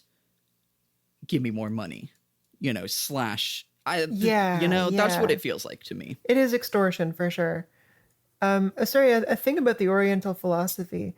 the Oriental philosophy he's talking about is just the statement that we are born and eventually we die. Bro, you don't need to read a book for that. Yeah. You knew that. What? And also it's just like, yeah, Oriental philosophy, right? It's just, this is, he's being a shithead. Honestly, I think the writers of Twin Peaks are all probably also being a shithead, but either way, this is the most vapid thing.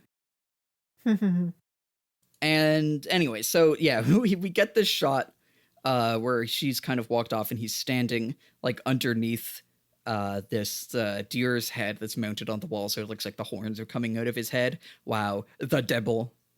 This is a real, like, damn, it's 1990, it's cinematography time. It's like in Man of Steel when they just I think they just superimposed Superman like on the cross. Do you know the thing I'm talking about? No, but that sounds great.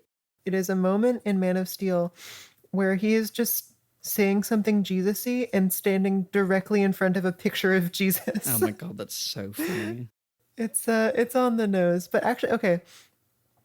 I think another reason I did not read the Antlers as satanic is because I really like antlers. I think they're cool, and I don't think they have anything to do with the devil, you know?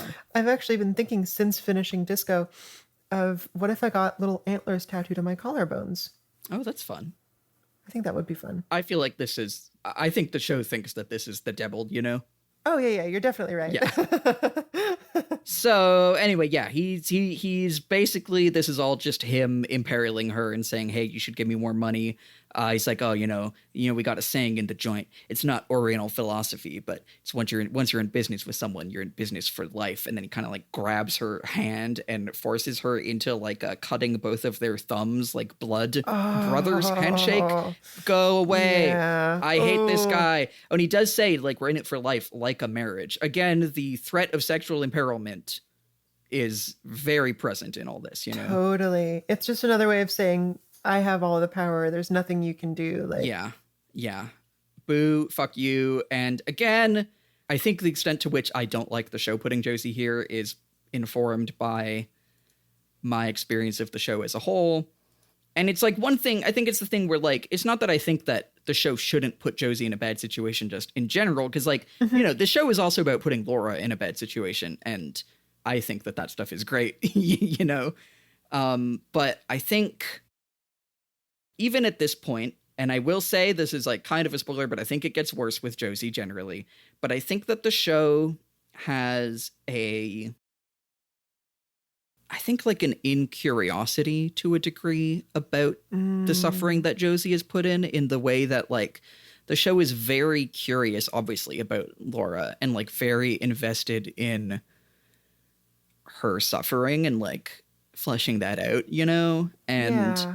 I think we are starting to see the whispers of where I think some of the show, I'm leaking my opinions into you in a way that is like maybe kind of against the ethos of this podcast, but I think that the way that the show treats Josie is bad. I think it is probably the worst stuff in Twin Peaks, I think, is its failure there. Yeah, well, anyway, we'll get there, but... We'll get there.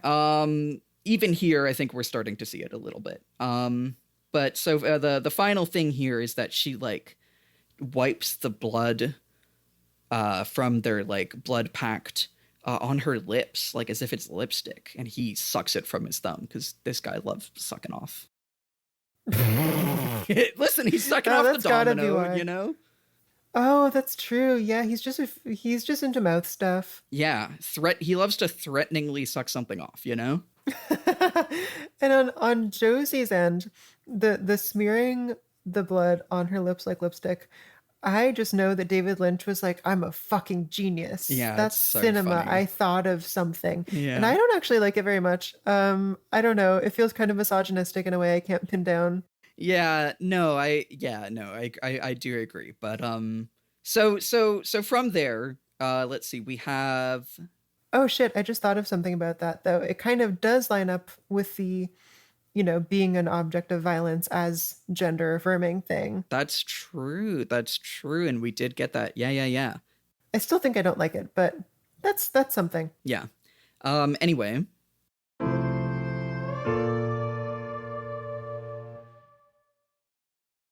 Sadie, would you indulge me in a little bit of role play? Of course. Okay. I am a loyal TSTV listener who does not support tstv.show, and I am just hankering and yearning for the next episode. And you are you. Okay, ready? Okay. Oh! Oh! I finished the first season, and now there is nothing for me. Oh. Don't worry. Would I... Who is that? You could go to tstv.show. It's me. It's Sadie from the podcast. Oh my, I am such a big fan. Yeah, I get that a lot. You can go to tstv.show and give me $3. I have $3. Yeah, and then you can get season 2 right now. I was going to spend $3 on a half a coffee. You don't need half of a coffee. No, you're right. You can get season 2 of TSTV right now. The whole thing? Well, the first episode. Okay, that's still pretty good. But it's long. It's like 4 hours. Oh, sweetest Sadie, you have saved me today. Wow. And scene. See?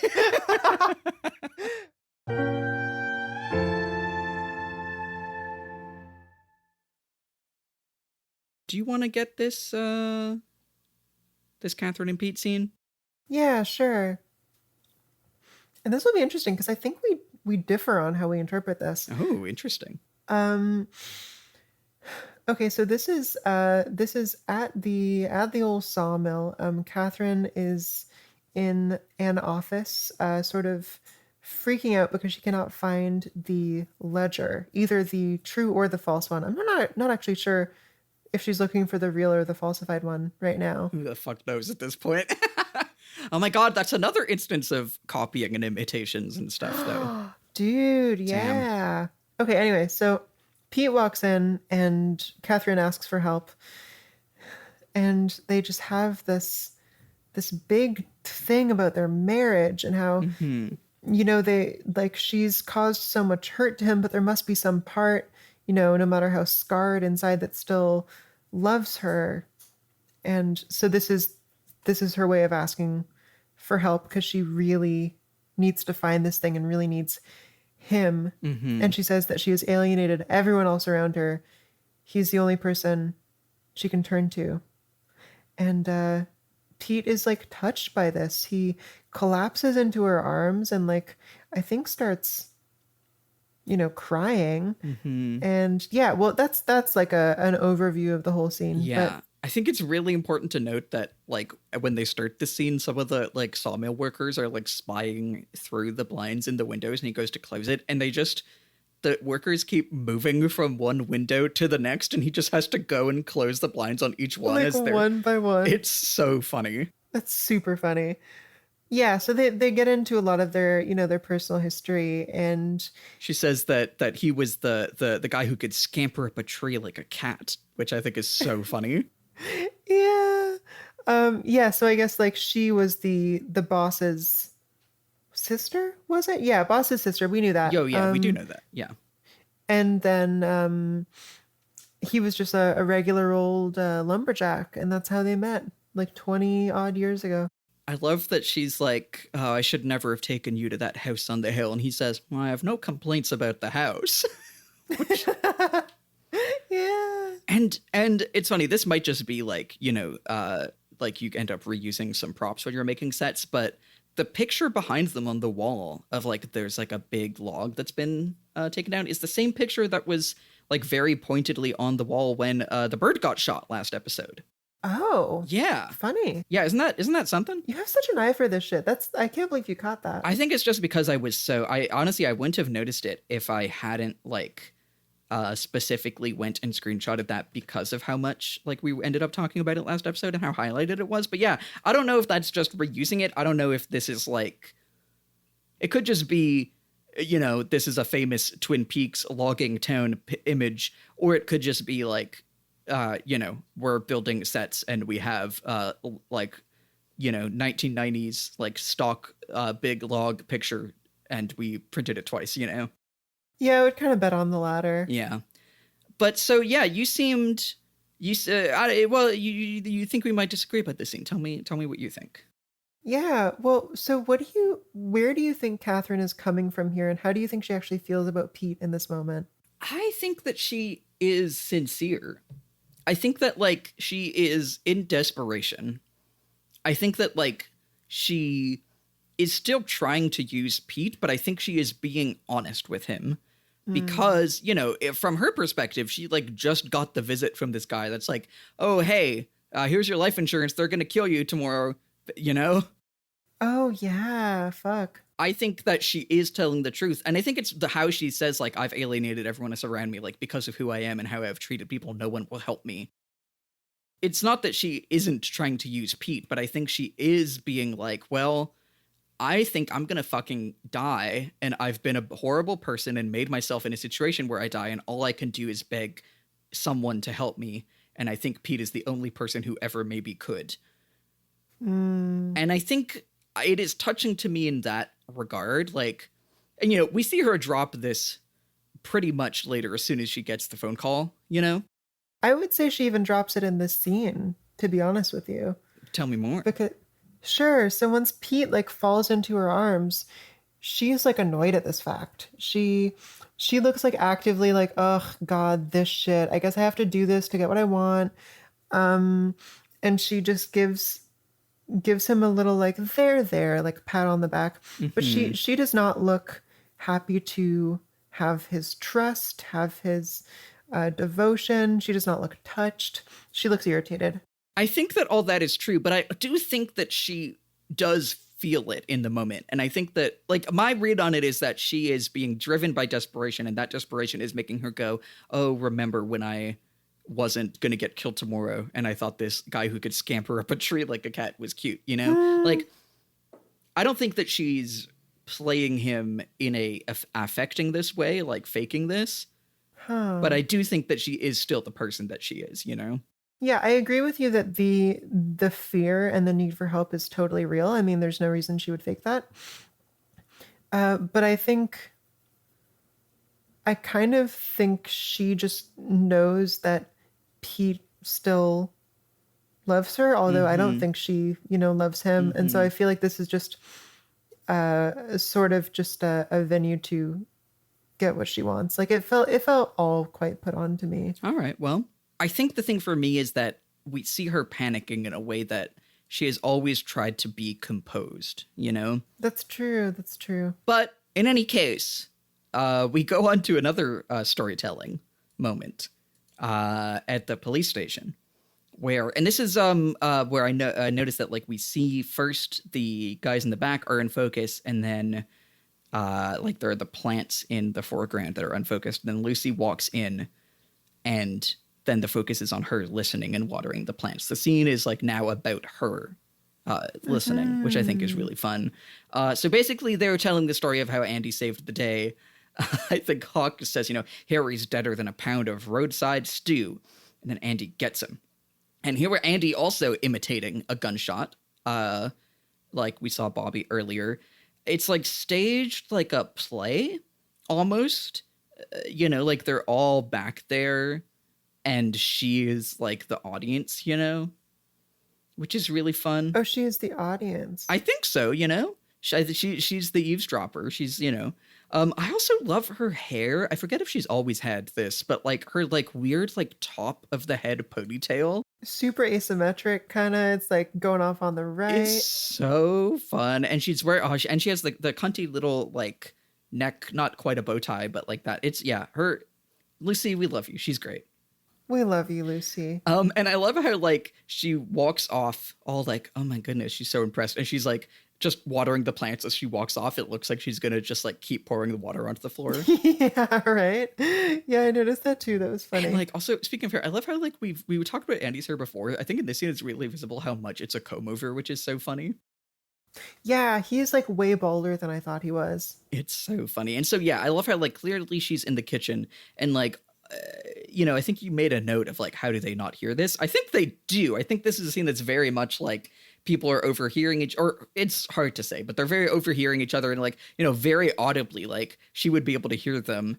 One of them is like, go on, Andy, give it your best shot. they're really playing up what a cool guy he was, that he can, go and mend things with Lucy. I love... Since you're so awesome, as your reward, like, yeah. Yeah. I love that they go into the, like, this, like, mini kitchen thing, and they, like, have this, like, curtain, like, kind of curtain door thing to it that they pull closed, which is so funny. Of, like, again, they're right on the other side of it, but, now we're in here. Very, like... It's like paper. Yeah, very, like, reverse Wizard of Oz situation. And, like... Literally, there are 3 lines of dialogue here. It is just Lucy, oh, Andy, oh, Punky. Lucy, I'm pregnant. I love how, like, for a scene that is very much seems to be playing up, like, performance and, like, observer and performer, his, like, performing of masculinity here is so funny. He's, like, grabbing her as if he's being, like, a 40s or 50s, like, romance kiss guy. But he's, like, so footsie about it, he's, like, kind of fumbling. And he, like, moans into the kiss, which is so funny. And... yeah, I kind of buried the lead earlier, but yeah, we weren't getting through a soap opera without a pregnant reveal. I should have known. I have questions about what those tests were then. I have to assume it was pregnancy tests. But like 2 of them? Yeah, I don't know. I'm sure that's, you know what I mean? I think maybe it's like a thing of, if they had said we have the test result, that would be like, oh, it's definitely pregnancy. Yeah. And, like, at first she's, like, into it, and then he's clearly, like, gotta go, and she's very mad about it. Her gaze hardens immediately when he is stressed out by this. I love he walks out, and we get Hawk going, uh-oh. And then she walks out, and she's like, fresh coffee. It's so funny. And then, like, this is, like, of all the times we've seen her answer the phone and have so much to say, this is, like, the only time she, like, storms back to her office, answers the phone, is like, what? And this is when we get Bobby calling with his, I gotta say, appallingly bad Leo impression. So he's like, yeah, Leo Johnson says to check out James Hurley. He's an easy rider. Crazy slang. But also, do you know what that means? I mean... like drug dealer, presumably, but what is the logic there? I mean, I've honestly... Easy Rider is a 1969 American independent road drama film. I don't know if that's the origin of the term. It might be. But anyway, he's got fucking drugs in his motorbike. He's now doing the other half of his scheme. But I also, like, it's astonishing, like, as if Leo Johnson would call the cops to be like, hi, cops, Leo Johnson here. This teenager has drugs. Don't ask me how I know. It's such a stupid scheme. Well, and this is great because, not to get ahead of ourselves, but this does work. Like, because he's calling Lucy, who's not a cop. She does not question this fact. Yeah. She's just like, oh yeah, Leo Johnson called. He left this message for you. It's so funny. It's so funny. I love it. Like, it's like a time to buy stocks in Bobby. Things are working out for him. Bobby is going up. God, that's so funny. But yeah, what are your thoughts on this scene as a whole? I was hoping for more Lucy and Andy time. I think I really ship them. Like, I'm rooting for those crazy kids, you know? Oh yeah, they're great. They are absolutely my, like, heterosexual ship, you know? And I love how he kind of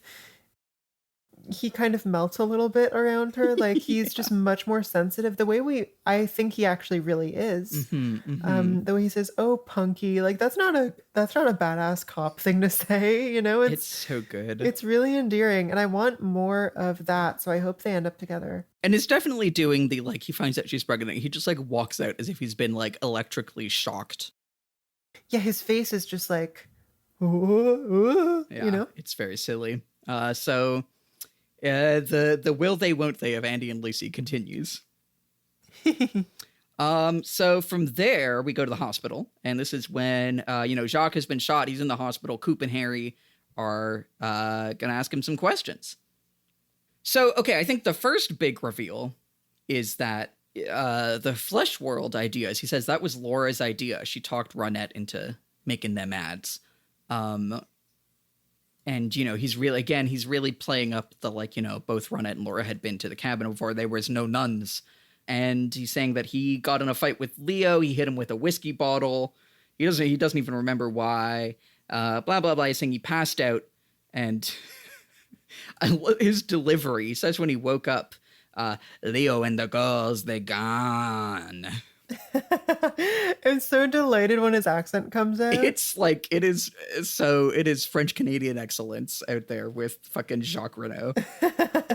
He only has the accent when he's saying something really important, which I think is really funny. Like, bite the bullet, baby. Baby, yeah, it's so much.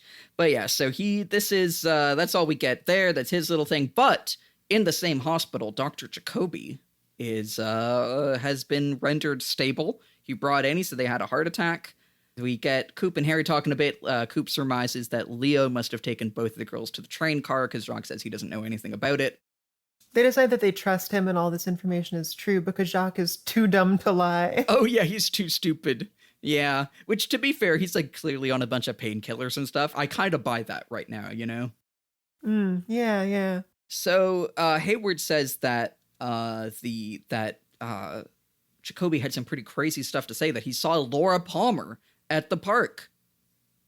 I made a note of him saying that Jacoby's out of the woods, which obviously is a saying, but hey, this show has a lot to say about woods. So I wrote that down. And this is, we learned that he had a heart attack. And also, listen, we were dissing that wig, but it sure fooled him. He was like, that's Laura, I saw her.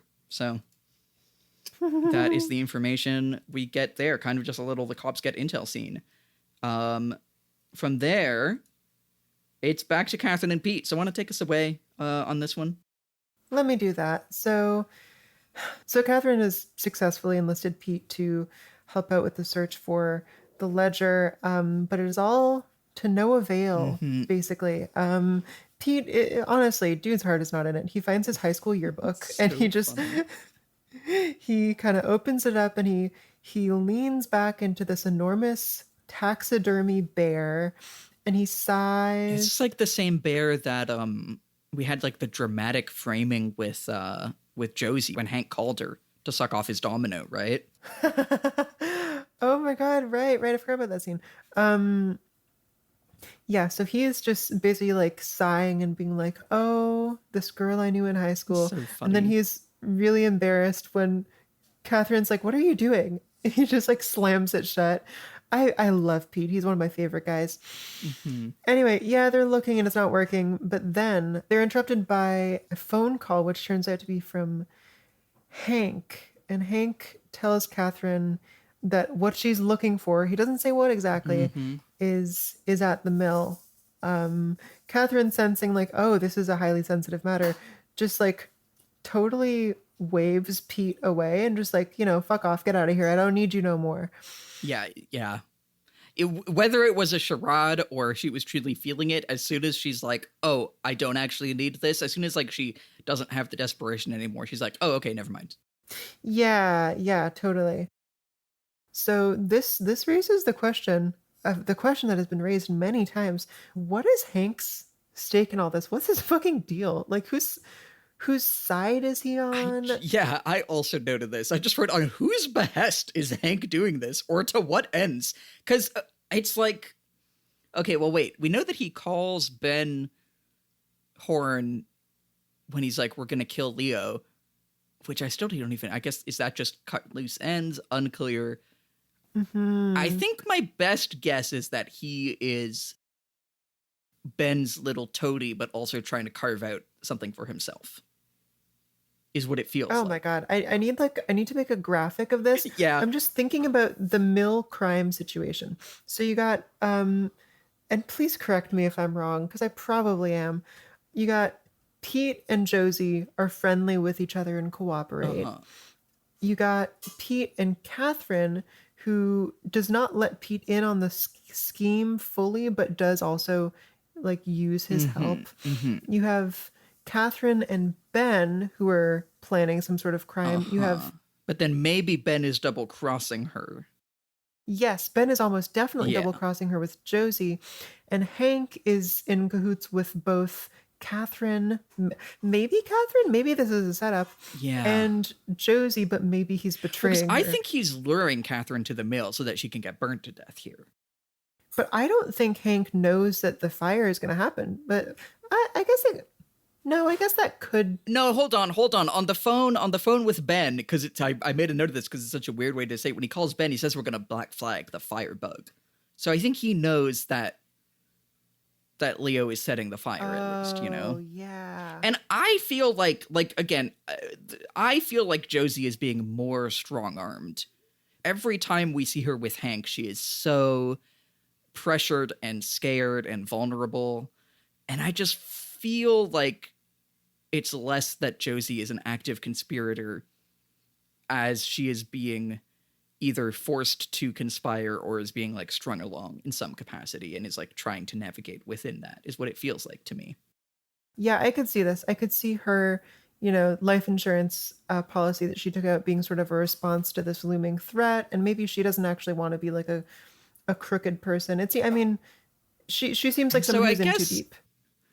I guess Ben wants to sell to the Icelanders, and in doing, but then if he wasn't able to sell, he would burn it down to frame Josie, but actually he wants to frame Catherine, or maybe have her burned to death.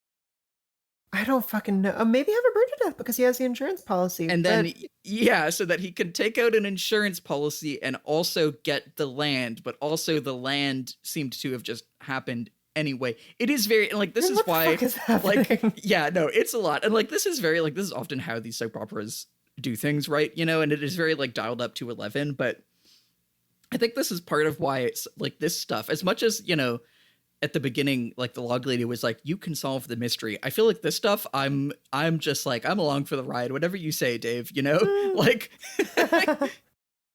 because of how convoluted it is and how much it's like everyone is cheating on everyone with each other, I'm kind of just like, I don't know. I just let it wash over me a little bit, Yeah, this is, above all, this subplot reminds me of The Blacklist, which I haven't watched, but Vic was watching for a good while. And I would walk in on them watching it and I would ask like, oh, what's happening in this episode? And it would take like the duration of an episode to explain what was happening in the episode.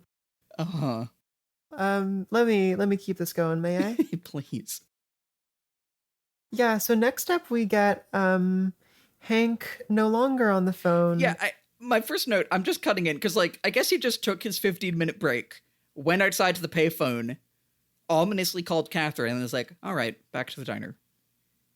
It's so weird. Yeah. Just another part of the job.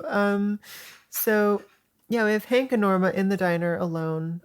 He's sort of just trying to warm her back up to him. Mm-hmm. And this is what he's been doing since he got out of prison. He talks about how, they've been together so long and they've been through so much together, and maybe this is just really the start of their journey. Maybe it's the next 20 years that are really going to count. Well, and I hate how he does his like faux humble. He's like starts saying stuff. He's like, oh no, I haven't earned the right to say that, so that she can be like, no, go ahead, I want to hear it. I'm like, oh, fuck you, get it, go away. This is like a very similar play as Dale does on Jacques earlier in the episode, when he sort of pushes Jacques to say something that then like locks in their commitment.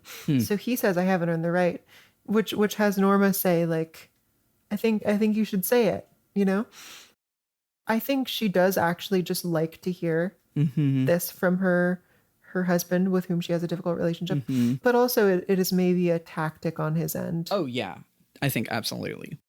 So a question I have for you here is, how do you think Norma feels about Hank in this scene? Like, do you think I think she's genuinely moved, but I'm wondering what her end of the relationship feels like, My sense is like she, I think, does not know about the extent to which he is fucking Mr. Crime Man.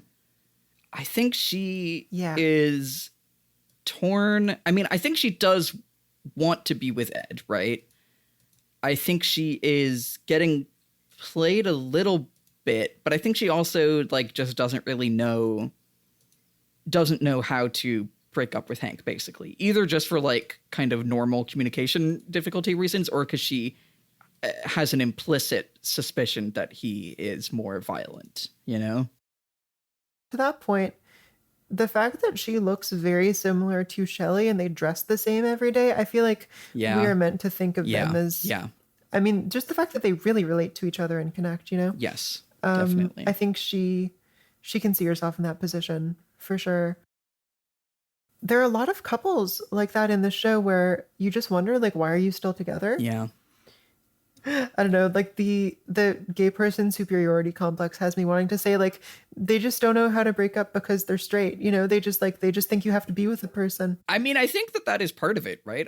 You know, again, this is in some ways classic soap opera stuff of like, oh, we're trapped in this marriage, but, you know, true love, you know, I think it is very like the family and like marriage as institutions. Again, I don't think necessarily that the show in David Lynch has like a family abolitionist stance, but I think it is interested in these things as restraining and even potentially dangerous, you know?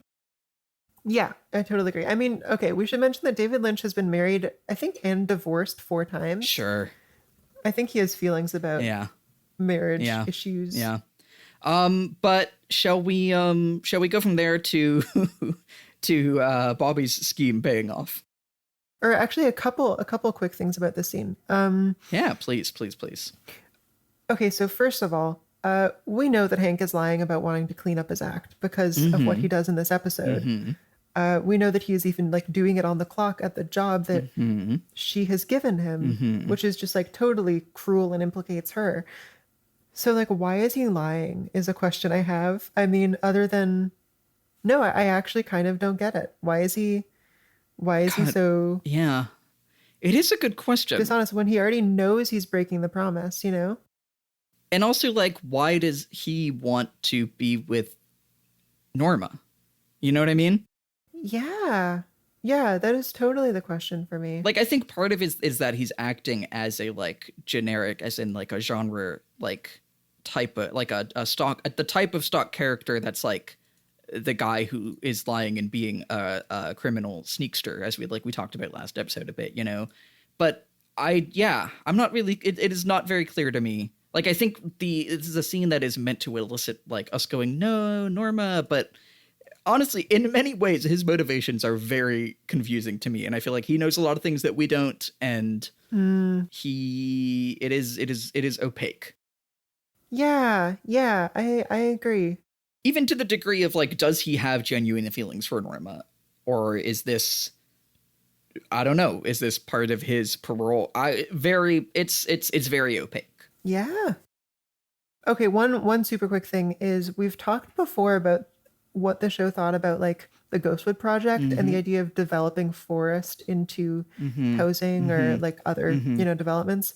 In this scene, we see some "Say No to Ghostwood" flyers up in the diner. Yeah, I know we had seen those before. I remember highlighting them, but go ahead. Oh, gotcha. Well, that's all. I just thought it was a nice little touch and like a little illustrative. Yeah. It's very fun to see those again. So where were we? Next up is, we're back at the police station. Lucy gives Harry the message from quote unquote Leo.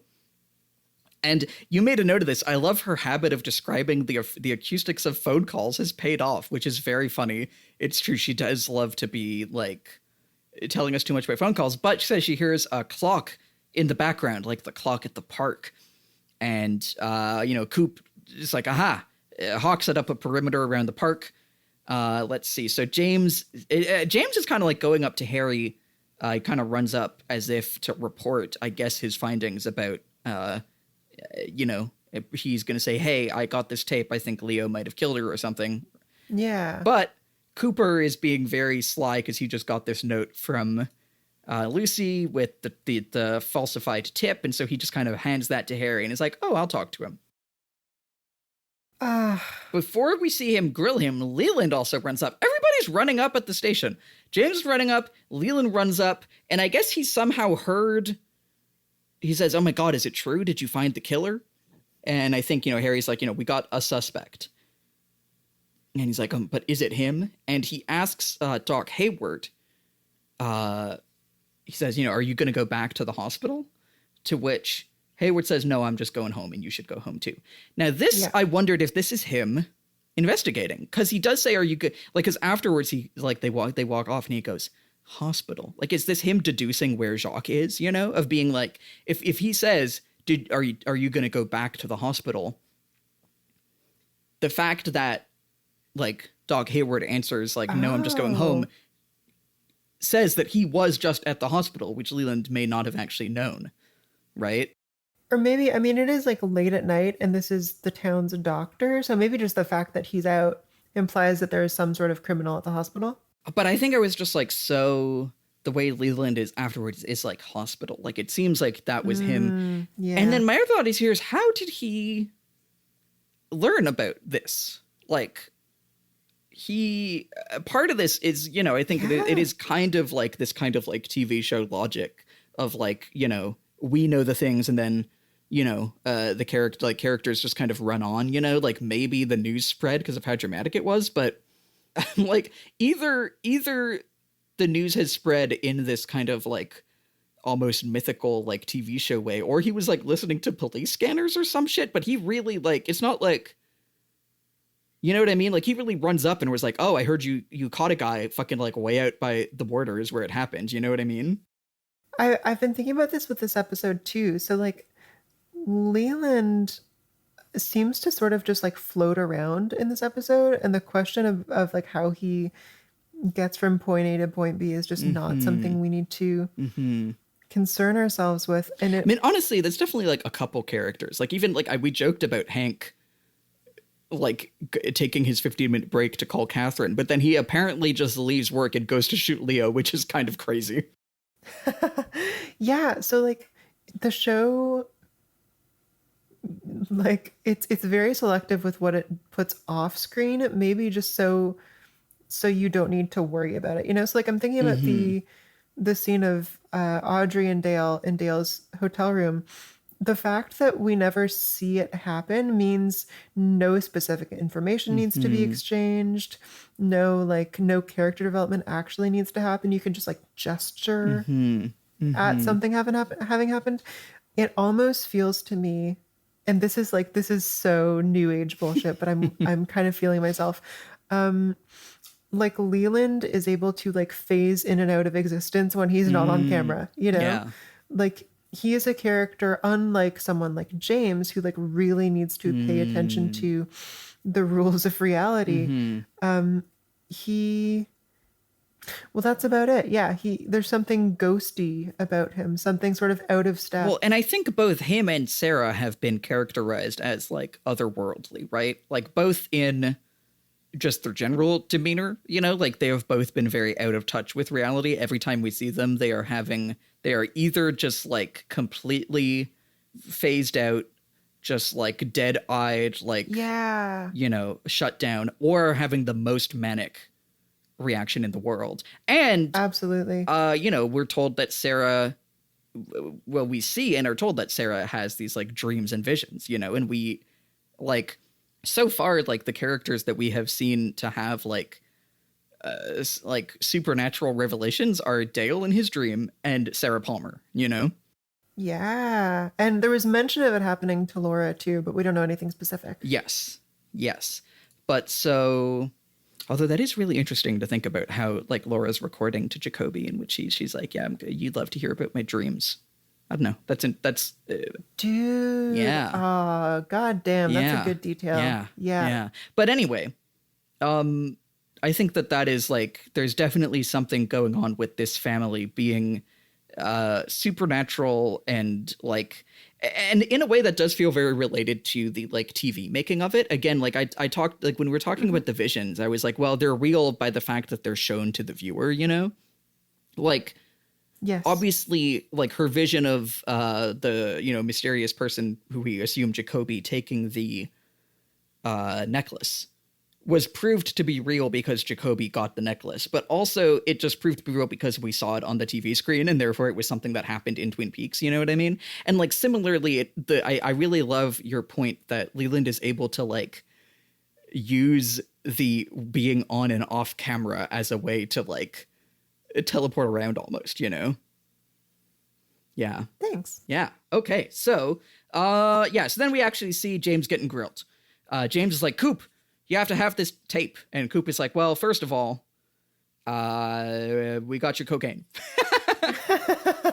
Let me see. Actually, he says that.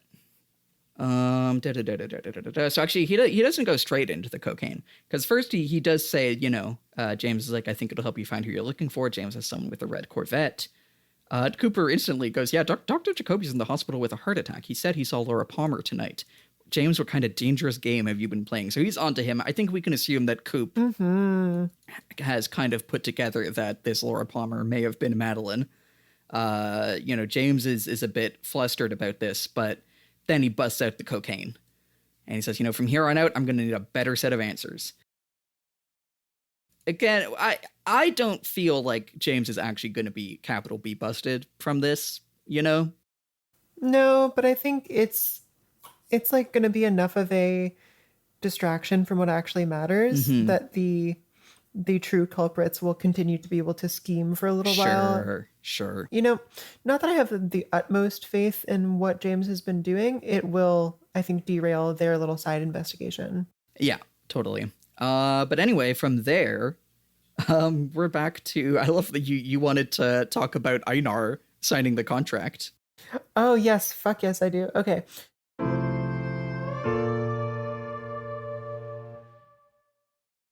Valued TSTV listeners, I just have to give you a bit of a warning about what's coming. There are comments we made in the coming segment that could be interpreted as offensive to the Icelandic community or its diaspora. I want you to know that these comments were made in jest, but that does not mean they were acceptable. And in particular, to my dear friend, Inga, who I still call a friend to this day. I was a little salty, but we're good now, and I hope you're doing well if you're listening to this. Again, we apologize. We will be donating this episode's profits to the to Iceland. Okay, back to the show.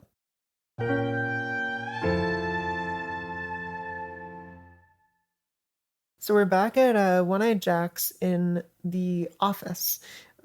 So the time has come for the chief Icelandic officer to make a deal to sign for the investment for the Ghostwood project.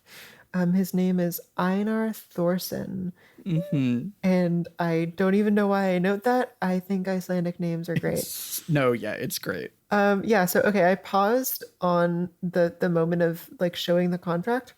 And I just want to say, first of all, the Icelandic company is called Fjord International Investments. It's very, very funny. It is based in Olafsville, Iceland.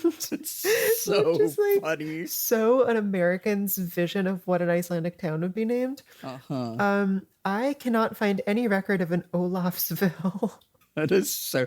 Oh, there is an Olafsvik, though. Yeah, maybe Vic meansville. I didn't bother. Yeah, I think it does. Although, okay, it is a town of 1,000 people. 1,000 inhabitants, yeah. Yeah, so like a center of international commerce. I don't know. Yeah, I think that's great. It's a deal. They're investing $3 million, which, in today's money might be, I don't know, closer to like 8 or 9 million. Still strikes me as not that much, but what do I know? Sorry, I do have the Wikipedia page for Olafsvik open. I love it's in the Northwest the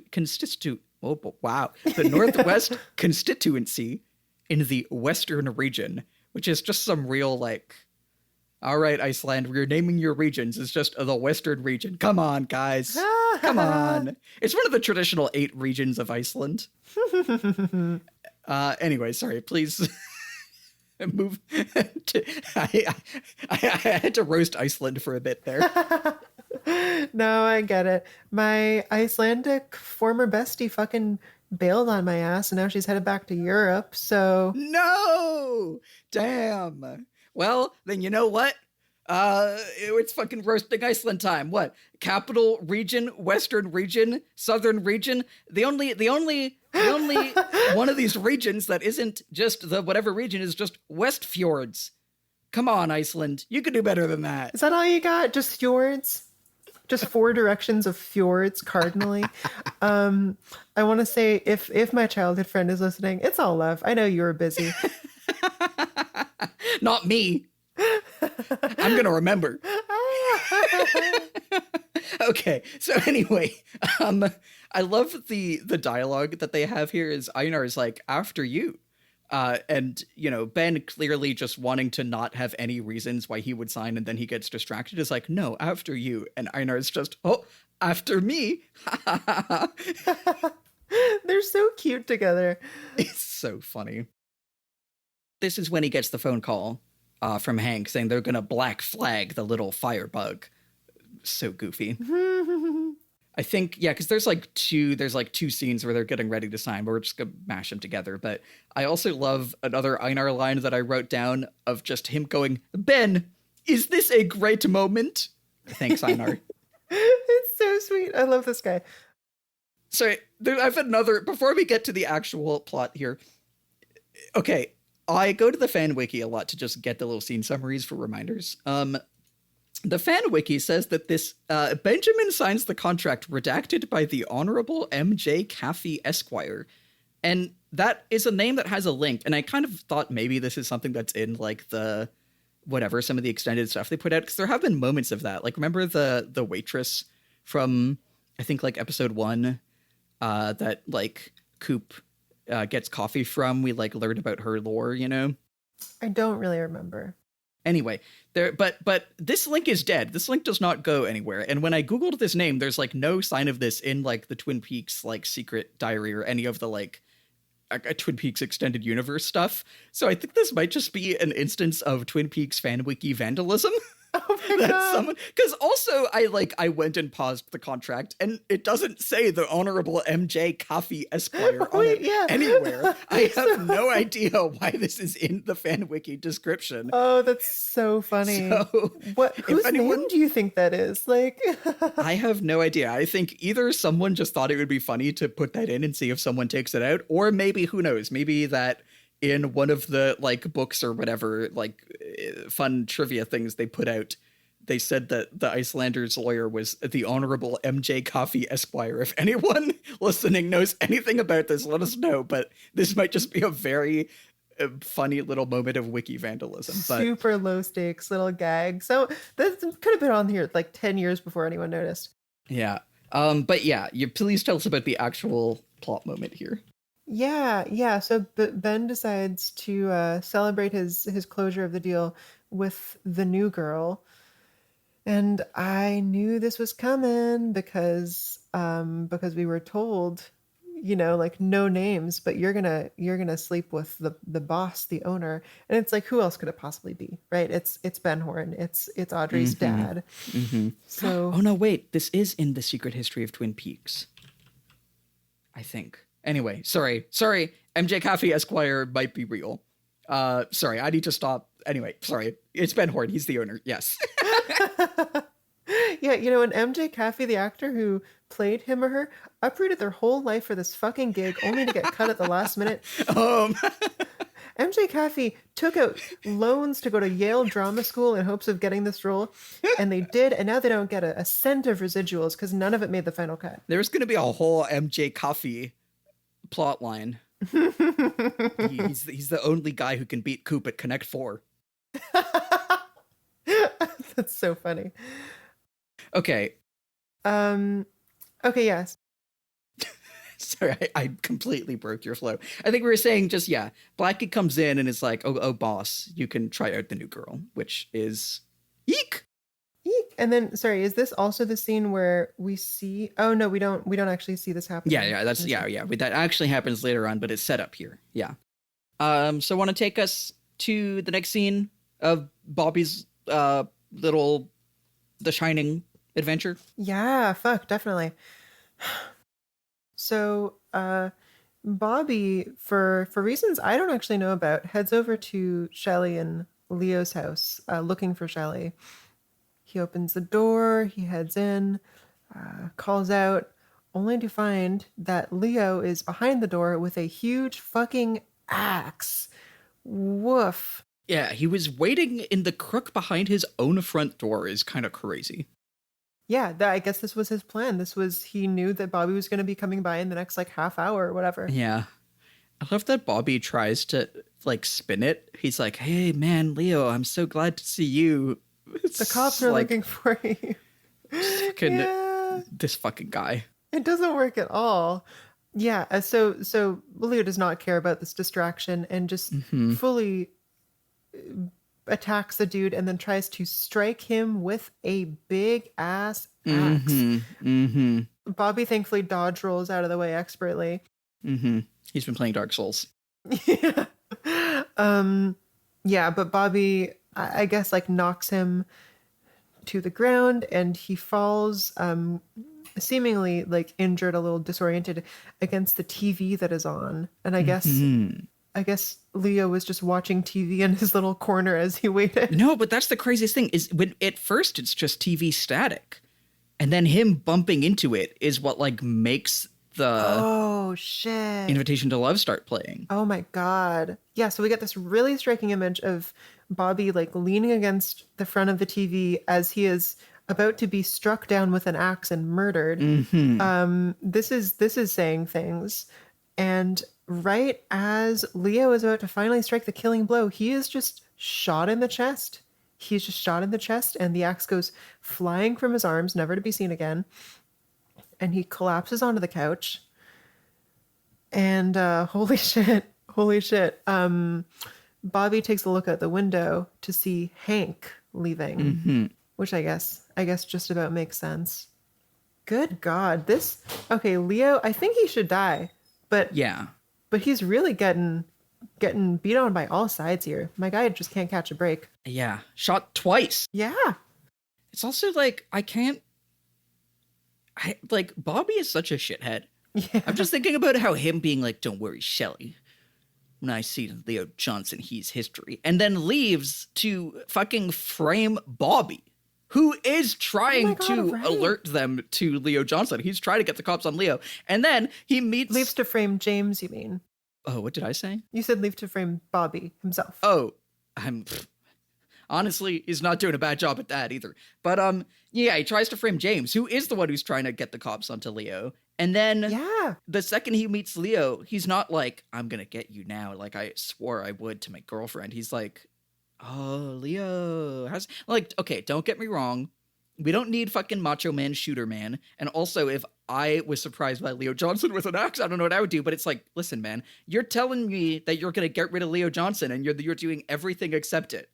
You know? Yeah. And so even when this guy is shot and vulnerable and there is an axe in the room, Bobby just gets up and is like, see you, Leo. Yeah, that's true. Do you think Leo lives? I don't know. The episode really ends on a cliffhanger about that, right? Well, what's your called shot? I don't think you could get shot two times in like 2 days and live. I think he's got to be dead. I will say it is doing the kind of TV thing of like he gets shot and then you see him sit there, but we don't see him die. He's just kind of there. You're right. That I'm like, right. I don't know. But yeah, he is like, I don't need to use the axe to finish the job. I'm just out of here. Yeah. And then so as Leo, like now on his own, just sits on the couch, his eyes starting to sort of glaze over, Invitation to Love plays on the TV. And in which Montana has been shot again. Yeah. And man, this is actually one of my favorite moments of acting in the whole episode. Leo just watches the show and realizes, I think, like, hey, this is exactly what's happening to me. And gives a little look of like intrigue and recognition. Like just the slightest thing. And I could really be reading into nothing, but like, that's interesting. You know, Invitation to Love is what just happened in my life. Yeah, and this has been happening so much, but it's like he's the first person to really kind of realize this maybe, or like really, you know what I mean? Like all the characters are always watching Invitation to Love and what's happening mirrors what's happening to them. And he's like, as he's dying, is really looking at his like mirror bad boy image in the show and seems to really be like taking that in, you know? Yeah, he's acknowledging it. No one really has. It's just like been there. Actually, I will say, I think this is a great thing to do in the season finale, because the whole time I've kind of just felt like, okay, Invitation to Love doesn't do anything for me. Like, I don't understand why it's here. I understand that there's parallels. I don't understand what the purpose of that is. And now I'm like, oh, maybe this is going to be something greater. My other note is like, this is another one where thinking about Hank and Bobby is Like, Hank is like, oh, Leo's trying to kill someone with an axe. That's none of my business. I'm going to shoot him. You know, like, he came here to shoot him, and he sees him swing the axe, and he's just like, all right, I don't need to know what that was about. Yeah, sure, man, whatever. I don't think he even knows that it's Bobby. And then Bobby is like, oh, Hank shot Leo. Well, that's none of my business. Like, they're both just like, all right, go with God. Oh, that's so funny. Is that all for this scene? Yeah. So next, we're back at the mill. Shelly is tied up, having a horrible time. And here we get another of the, this, like, focus trick where we're seeing Shelly in the background, and the focus moves to the foreground as we see Catherine's gun walking in. Catherine, like, the gun entering the frame. Yeah. So Catherine comes in. I love some of her lines here. Shelly's trying to say, help me. Catherine's just, I can't understand a word you're saying. You have a thing in your mouth. She is all the way back to bitchy Catherine. It's so funny. The little bomb thing goes off. The shit's starting to light fire. I love, again, Catherine's like, who are you? Like, in this small town where everyone knows each other, I love that Catherine doesn't know who she is, you know? Yeah, this is great. This is really good. I think that really speaks to her being removed and off in her own thing, you know? Yeah, totally. She has relationships to like 4 characters at most. Yeah. She's rich, you know? She doesn't have to go to the diner. And I love, Catherine's like, do you know who called me here? Shelly's like, no, I don't want anything. Please help me. She's just like, be quiet. I'm thinking. Like, truly. And, she does end up cutting through the ropes, and they start to try to escape. But I love how much she's just like, she's also like, this is none of my business. She's like, I don't care about any of this shit. I got my own stuff going on. And it is very like, I think she was supposed to get lured here to either burn to death or have this implicate her in this arson. And then she really is just like, who the fuck are you? This was just Leo's side project to kill his wife that he just like worked into this existing scheme. Yeah, he's like, oh, convenient. I'm going to be setting a fire. People can die in those. Yeah, literally. Okay, a thing about the cutting Shelly loose, there just like happens to be a little axe nearby. Just like no one brought that axe in. It was just like sitting there in the mill. That's a good point. Yeah. Yeah, and I just thought to myself, like, it's a good thing we're in a sawmill that specializes in tiny logs, know? Yeah, the artisanal logs. For like little tiny people. I don't know. Yeah, the tiny people, tiny logs for the little elves. Yeah. But the other thing is like the music in this scene is like it's like an entirely new track, and like so like even when we've had new tracks, a lot of them have been like with the same like Julie Cruz singer or the same like very ethereal Twin Peaks vibe, and the music here is like out of the Terminator. Like it is like the fucking drums are in, it is action music, it is dun dun dun dun dun dun dun, you know? Yeah. Like this scene kind of follows action movie rules, like in the sense that that like halfway through the scene the bomb goes off and like it lights a small fire in, again, a sawmill, and Catherine, who's like 10 feet away, just doesn't do anything about it. Like she doesn't give a shit. Oh wait, is that because she's helping do arson? She doesn't really care to put this out, I guess, but she is inside. Yeah, I don't even know. It seems like she didn't think it was burning tonight. I think last episode or something, we saw her talk to Ben, and Ben told her, like, we'll do one last shot to sell it to the Icelanders, and if not, we burn it. So I think she didn't know that this was happening now. Anyway, from there, it's time for another, well, not really action sequence, but we're at the hospital. Leland has gone there. We crossfade. Or not crossfade, but we cut to this gloved hand smashing the fire alarm, which is a fun cut from the fire at the mill. Oh, Again, this show is thinking about fire a lot. And I made a note of, do we think this is the same as the masked person who whacked Jacoby? You also made a note of that. Yeah. Which is important because he then goes up to where Jacques is, and he like tapes him down with like this tape, like bandage tape ? And at first we don't see his face. We can kind of see that it's Leland from the silhouette. but he smothers with a pillow, smothers Jacques to death. And then only then do we see Leland's like, he's like sobbing as he does it. Which I think, you know, there's like, if he has discerned or he thinks that like he is really like, hey, is that the killer? And Harry does say like, no, it's just a suspect.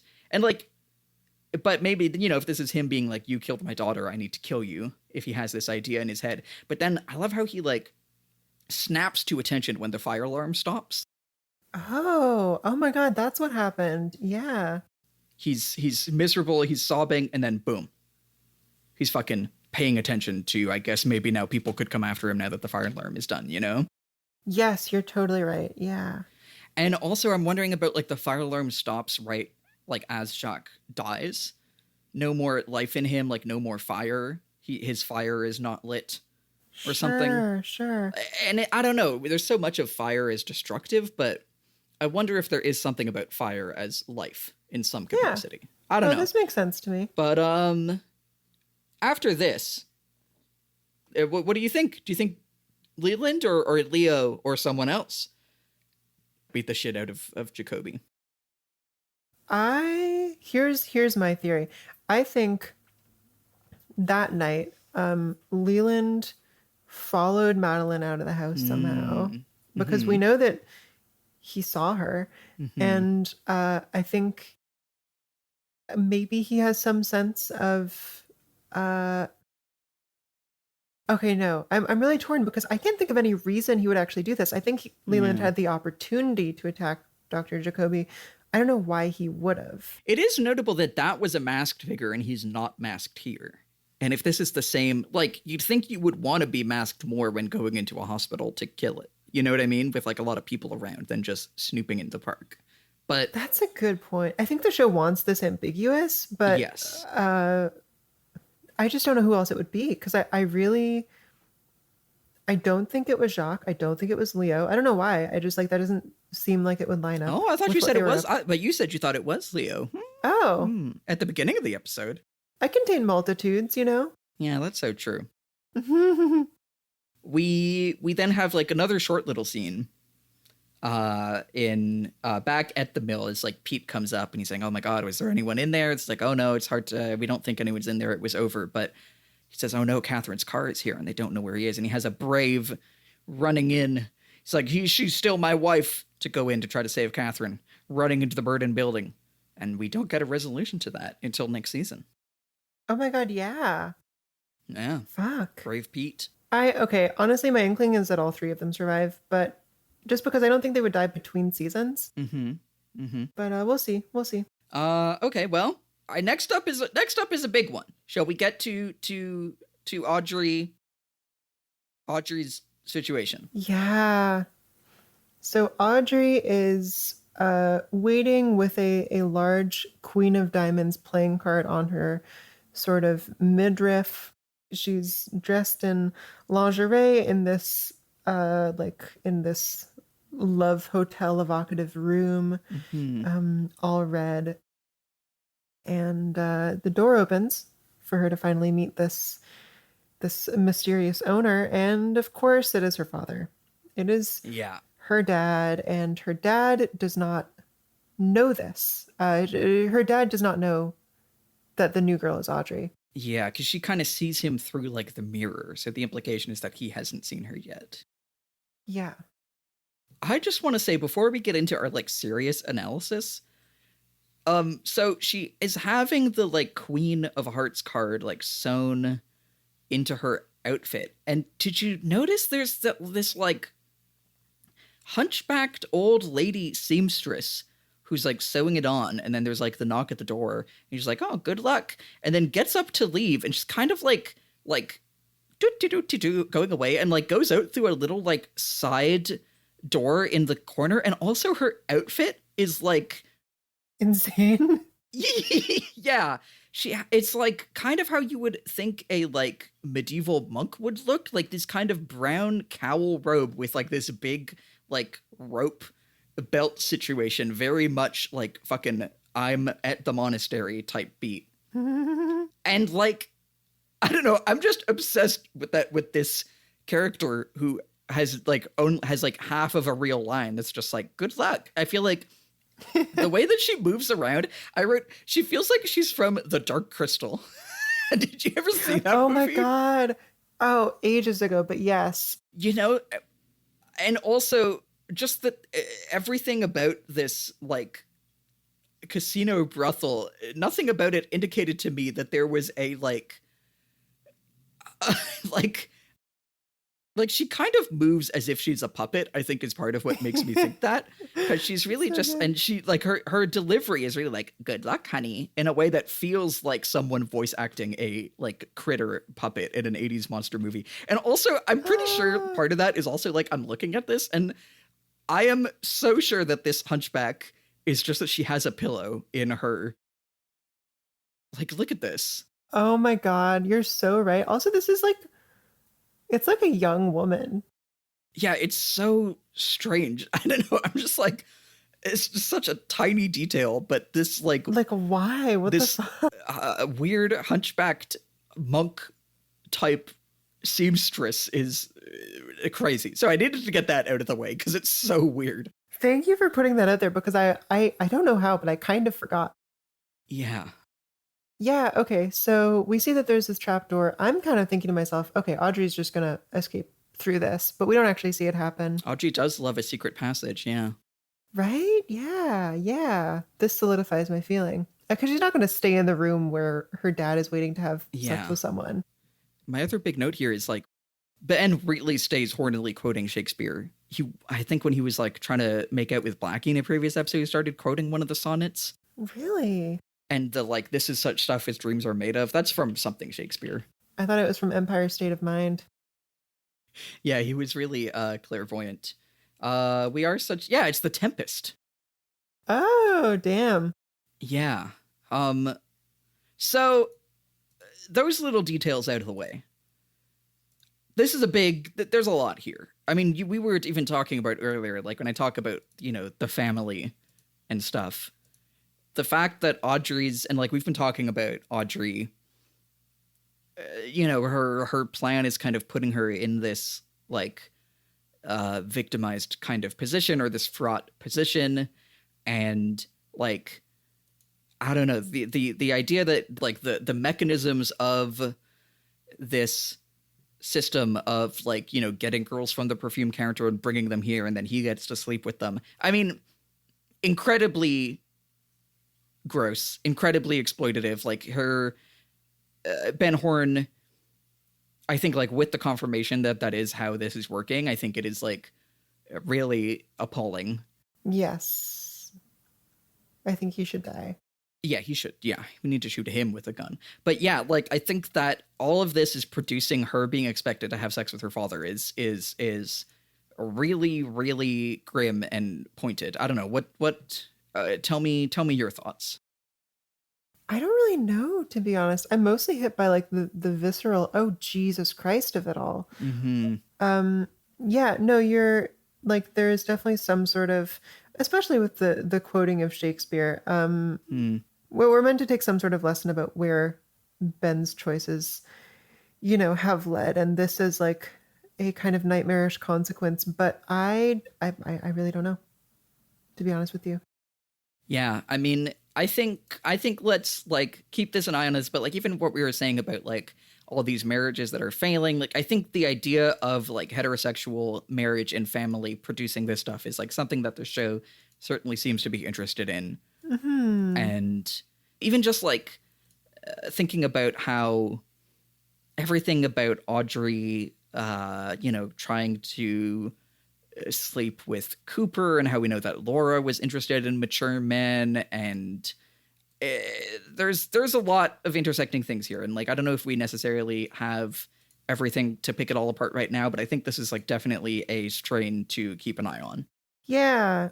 I mean, to be honest with you, I just remember years ago hearing, well, basically that there is some sort of component or history of incest in this show. And I have been, I think I predicted early, and you told me that I was wrong or sort of off base, that involved Laura. I I don't fucking know. Anyway, if this is true, I have the feeling we will be seeing more of it next season. Well, I mean, even just thinking about, like, you know, that Leland's, we've seen him kill Jacques over presumably his grief for Laura, you know, like that, like, we are seeing familial attachments, like, break down and cause violence and, Yeah. you know, Hmm. I don't know. There's a lot. There's a lot. And I will neither confirm nor deny anything. Sure, yeah. I think that's good for me. Yeah. So from there we have our very last scene, which is a spicy one. I love, again, there's like this other really pointed crossfade where we see Ben coming in the door and then fade to the door at the end of the hallway in the Great Northern Hotel, which we see Dale walking down the hallway. And again, kind of a pointed crossfade, even of like putting Ben against Dale as these kind of, you know, the men in Audrey's life. Mm-hmm. And let's see. Oh, yeah. I was thinking about your prediction last time, because Coop really did like just barely dodge the Icelanders at one of Jack's. It's kind of funny to think about. Oh, yeah. Damn. Okay, so there was just no overlap there. That's funny. Yeah, I guess so, because he's noting that the Icelanders are gone. He's talking to Diane. He wants to get a glass of warm milk to help him get a good sleep, and he finds Audrey's note for him under the door. Which he did not open, which I'm kind of salty about. Yeah, it says it's labeled to my special agent, and he gets a phone call, and at first it's like either he can't hear them, or the show is like hiding from us, which is very not what the show usually does. But then as he puts it down, I believe that's when we hear Andy on it is saying, "Oh my God, we found Leo Johnson. He's been shot." And then he's been shot. Blam, blam, blam. He opens the door expecting his warm milk, but he gets 3 shots to the chest. And that's the end of the episode. Holy shit. That's the end of the season. To be continued, ... Yeah, it's so fun. They really knew what they were doing with being like, we were going to like pastiche these soap operas and just put every cliffhanger imaginable. Yeah, it really works for me. It really does. And I'm hoping that, dear listener, it entices you to stick around for season 2. Hoping we can just coast on that. Even just thinking about like bringing to season 2 that like they kind of arrested Jacques for the murder. They didn't get a clear, I think it's actually kind of implied that he wasn't involved. But I think it is really funny going into season 2 that like getting killed removes you from suspicion in this type of media, like Jacques or Leo, assuming they both do in fact die, like either one of them could have killed Laura and then got killed, but kind of like how this genre works is that if someone gets killed, they're not, you know what I mean? Like you're supposed to suspect the people that are still around as it continues. Yep. So I think it's very fun for the show in this finale to like seemingly lock in Leo and or Jacques as the killers and then go, never mind. Yeah, what the fuck? Like just by genre, like just in the sense that if we're at season 2, episode 5, and we still don't know who killed it and they're both dead, we're going to assume that it's neither of them because... How is there going to be 20 more episodes of the show? Like... Yeah. Hey, listen. How's it, what are your thoughts on this? Oh, fuck, man. My principal thought here is, before this call, we just made a big plan about how we're going to spend a month recording bonus episodes, and then we're going to get back on the show later. And now it's just like, I think I could just, I know the next season is like 20 episodes. I could just, I got 20 hours on my hands, like, yeah. God damn it. So I'm just left with so many burning questions. I know. I love that we're gonna have to wait here. It is like, I think we're really simulating the like season 1 cliffhanger experience. Totally. Yeah, that's kind of fun. That's kind of authentic. Let me see. I have no goddamn idea who shot Dale. I have not a single... No guesses? I mean, I feel like I should make a guess just for sportsmanship, but like honestly, I really don't. Let me sort of, and this will connect to next time on Twin Peaks. So he just got Jacques arrested. Jacques was in cahoots with Leo and accountable to Ben. But like, who would either of them send? It's definitely not Leo, as has like. I mean, we know that Hank was just shooting, you know? Yeah, but I guess I just feel like it being a TV show, they wouldn't have a character go on like a multiple killing spree and not have that be like a plot point. I don't think he would just happen to commit two murders or attempted murders in a 10-minute span. We also have no indication that that is his intention, or even that like Dale is really on his radar as far as I remember. Like I don't think the mill people are really worried about Dale. So I would say if anything it's the third Renault brother. Oh shit. That's my guess. Oh, this is actually, if this was how we got revealed, that would be pretty good. I shall neither confirm nor deny. Because it has to be someone who's connected to the casino. But it's not Ben. Like Ben's not going to do it himself. It's not. Well, and we know what Ben's doing. I think there's like, you know, like Ben is currently at the casino, you know? Yeah. Oh, of course. We didn't see anyone order this shooting. This could be where the really supernatural shit starts to kick in also. Oh, shot by Jost. Yeah, do you have any closing thoughts on this episode or this scene? I mean, honestly, this is a great episode. I really like it. I think it does a great job of feeling like a finale. So much plot and like again all of the like cinematographical divergences that it makes. I think it's really doing like it playing with the idea of a finale and like by just stacking like every character dies or is injured, you know? And I think that is very, very fun. And I look forward to seeing how it gets resolved. Me too. What a first season. Yeah. Truly. Like, first of all, can we just like give ourselves a round of applause here? We just recorded the first season of our show. Like, woo-hoo! That's so cool. Yeah. I have been involved in many podcasts over the years and none of them have finished their first season. Yeah, we did it. I told you I would lock in. No, you're so right. And it was the power of friendship and the fact that we live in the same city got us through. So true. So I guess moving into our final bits, do you have any crazy dreams? I didn't have any crazy dreams. Well, okay, let me think. I keep having dreams that take place in the same like theater that lets out into the same mall. I think that counts as Twin Peaks. But this has been going for years, to be fair. Whoa. Huh. I keep having dreams that take place on the metro and the subway. This is just how my brain is all these little tunnels, you know? So this is nothing outside the ordinary. Sure. Well, I'm kind of zooming through because I know I'm going to have to get on a phone call shortly, but who killed Laura Palmer? Last time your power rankings were Leo in first, the leaked third Renault brother in second, and Ben Horn in third. Here's what it's going to be.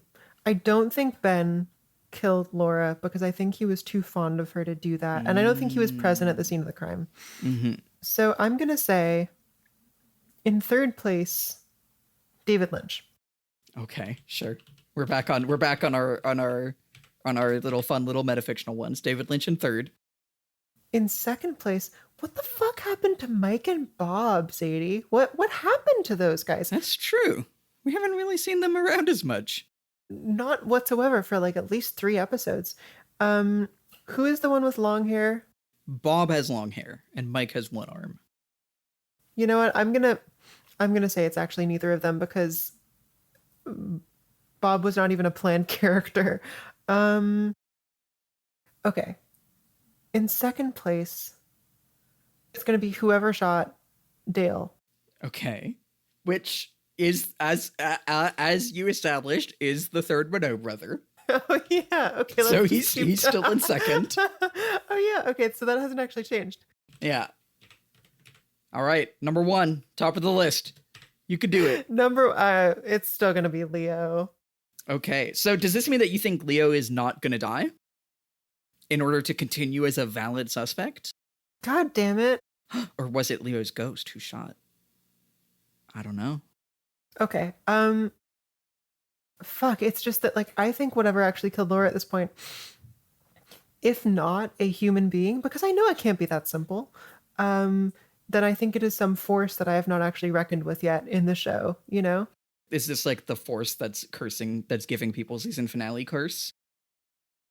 Or is this a separate force? No, it's that. It's that. Yeah. Okay. So let's put... I just wrote the force of TV that gave people season finale curse. Oh, but you know what? That force is also arguably David Lynch. I'm gonna just... Let's get rid of David Lynch. Let's put Leo in third place, because I think he should still be on the list. And we're locking it in. All right. Leo in third. Leo as like an audible for if he doesn't die. Yeah. Yeah. All right. And Lily, what happens next time on Twin Peaks? Oh my God, dude. Take it away. Sure. So last time my predictions were, first of all, a confrontation or near confrontation at One-Eyed Jack's. The Horn brothers bring the Icelanders and encounter the cops, and the Bookhouse boys have to hide from the Icelanders. So that did not happen, obviously, but there was a near encounter, or possibly even an encounter proper, between Audrey and Ben, who are, investigator and suspect. So that's true. That's true. There's something there. Yeah, partial marks. Second, the gazebo encounters fizzle out without any Jacoby Maddy meeting. A shadowy gentleman pops in and disrupts things. Honestly, I actually got on that. the money. Yeah, basically that is exactly what happened. Hell yeah. Wow, I made an actual... That owns. Okay, this one is great. Audrey, finally, third. Audrey is taken away from her perfume counter scheming by an offer to franchise her shoes with Philip Gerard. No dice on that one. I'm optimistic for season 2, though. God damn it. All right. She was taken away from her perfume counter scheming. That's true. That's true. All right, next episode. Season 2 premiere. This is a double episode, so I feel like I need to swing big. Yeah. Ronette Pulaski finally wakes the fuck up. That's a good shot. Thank you. And I think she is recovering in the hospital next to Dale. Ooh. And they maybe interact a little bit. Love it. Love it. I think the season opens on a dream. I am not sure whose is the thing. Mm-hmm. Do I need to be more specific? Yeah, give us someone's dream just for fun. That sure. I do like that, though. I think the season opens on fuck it, Sarah Palmer. Haven't seen her in a while. What's she up to? True. And I think whatever happens will take the whole season to resolve, or maybe just not resolve. Alrighty. And let's give it a third silly little B plot. What's it gonna be? It's gonna be Hank and Norma get in cahoots, baking Leo's corpse into cherry pies. Oh my God. I watched a Tim Burton movie this week. I got Sweeney on the mind. That's so funny. All right. Well, we got all these cliffhangers. Here's how some of them will resolve next time on Twin Peaks. Ronette Pulaski finally wakes up, is in the hospital recovering next to Dale, and they interact. Maybe he gets some clues. The season opens on a dream, a vision of Sarah Palmer's, which will give us clues that will have to be resolved throughout the whole season. And Hank and Norma get in cahoots. Norma's finally won over to the criminal life when it comes to baking Leo's corpse into cherry pies. All right, folks. All right. This has been season 1 of Twin Peaks. Yes, it has. That's a great season of television right there. Well, thank you for listening. Thanks for listening to our first season, folks. Yeah. Yeah, we'll see you next time with season 2. We will. Bye. Bye.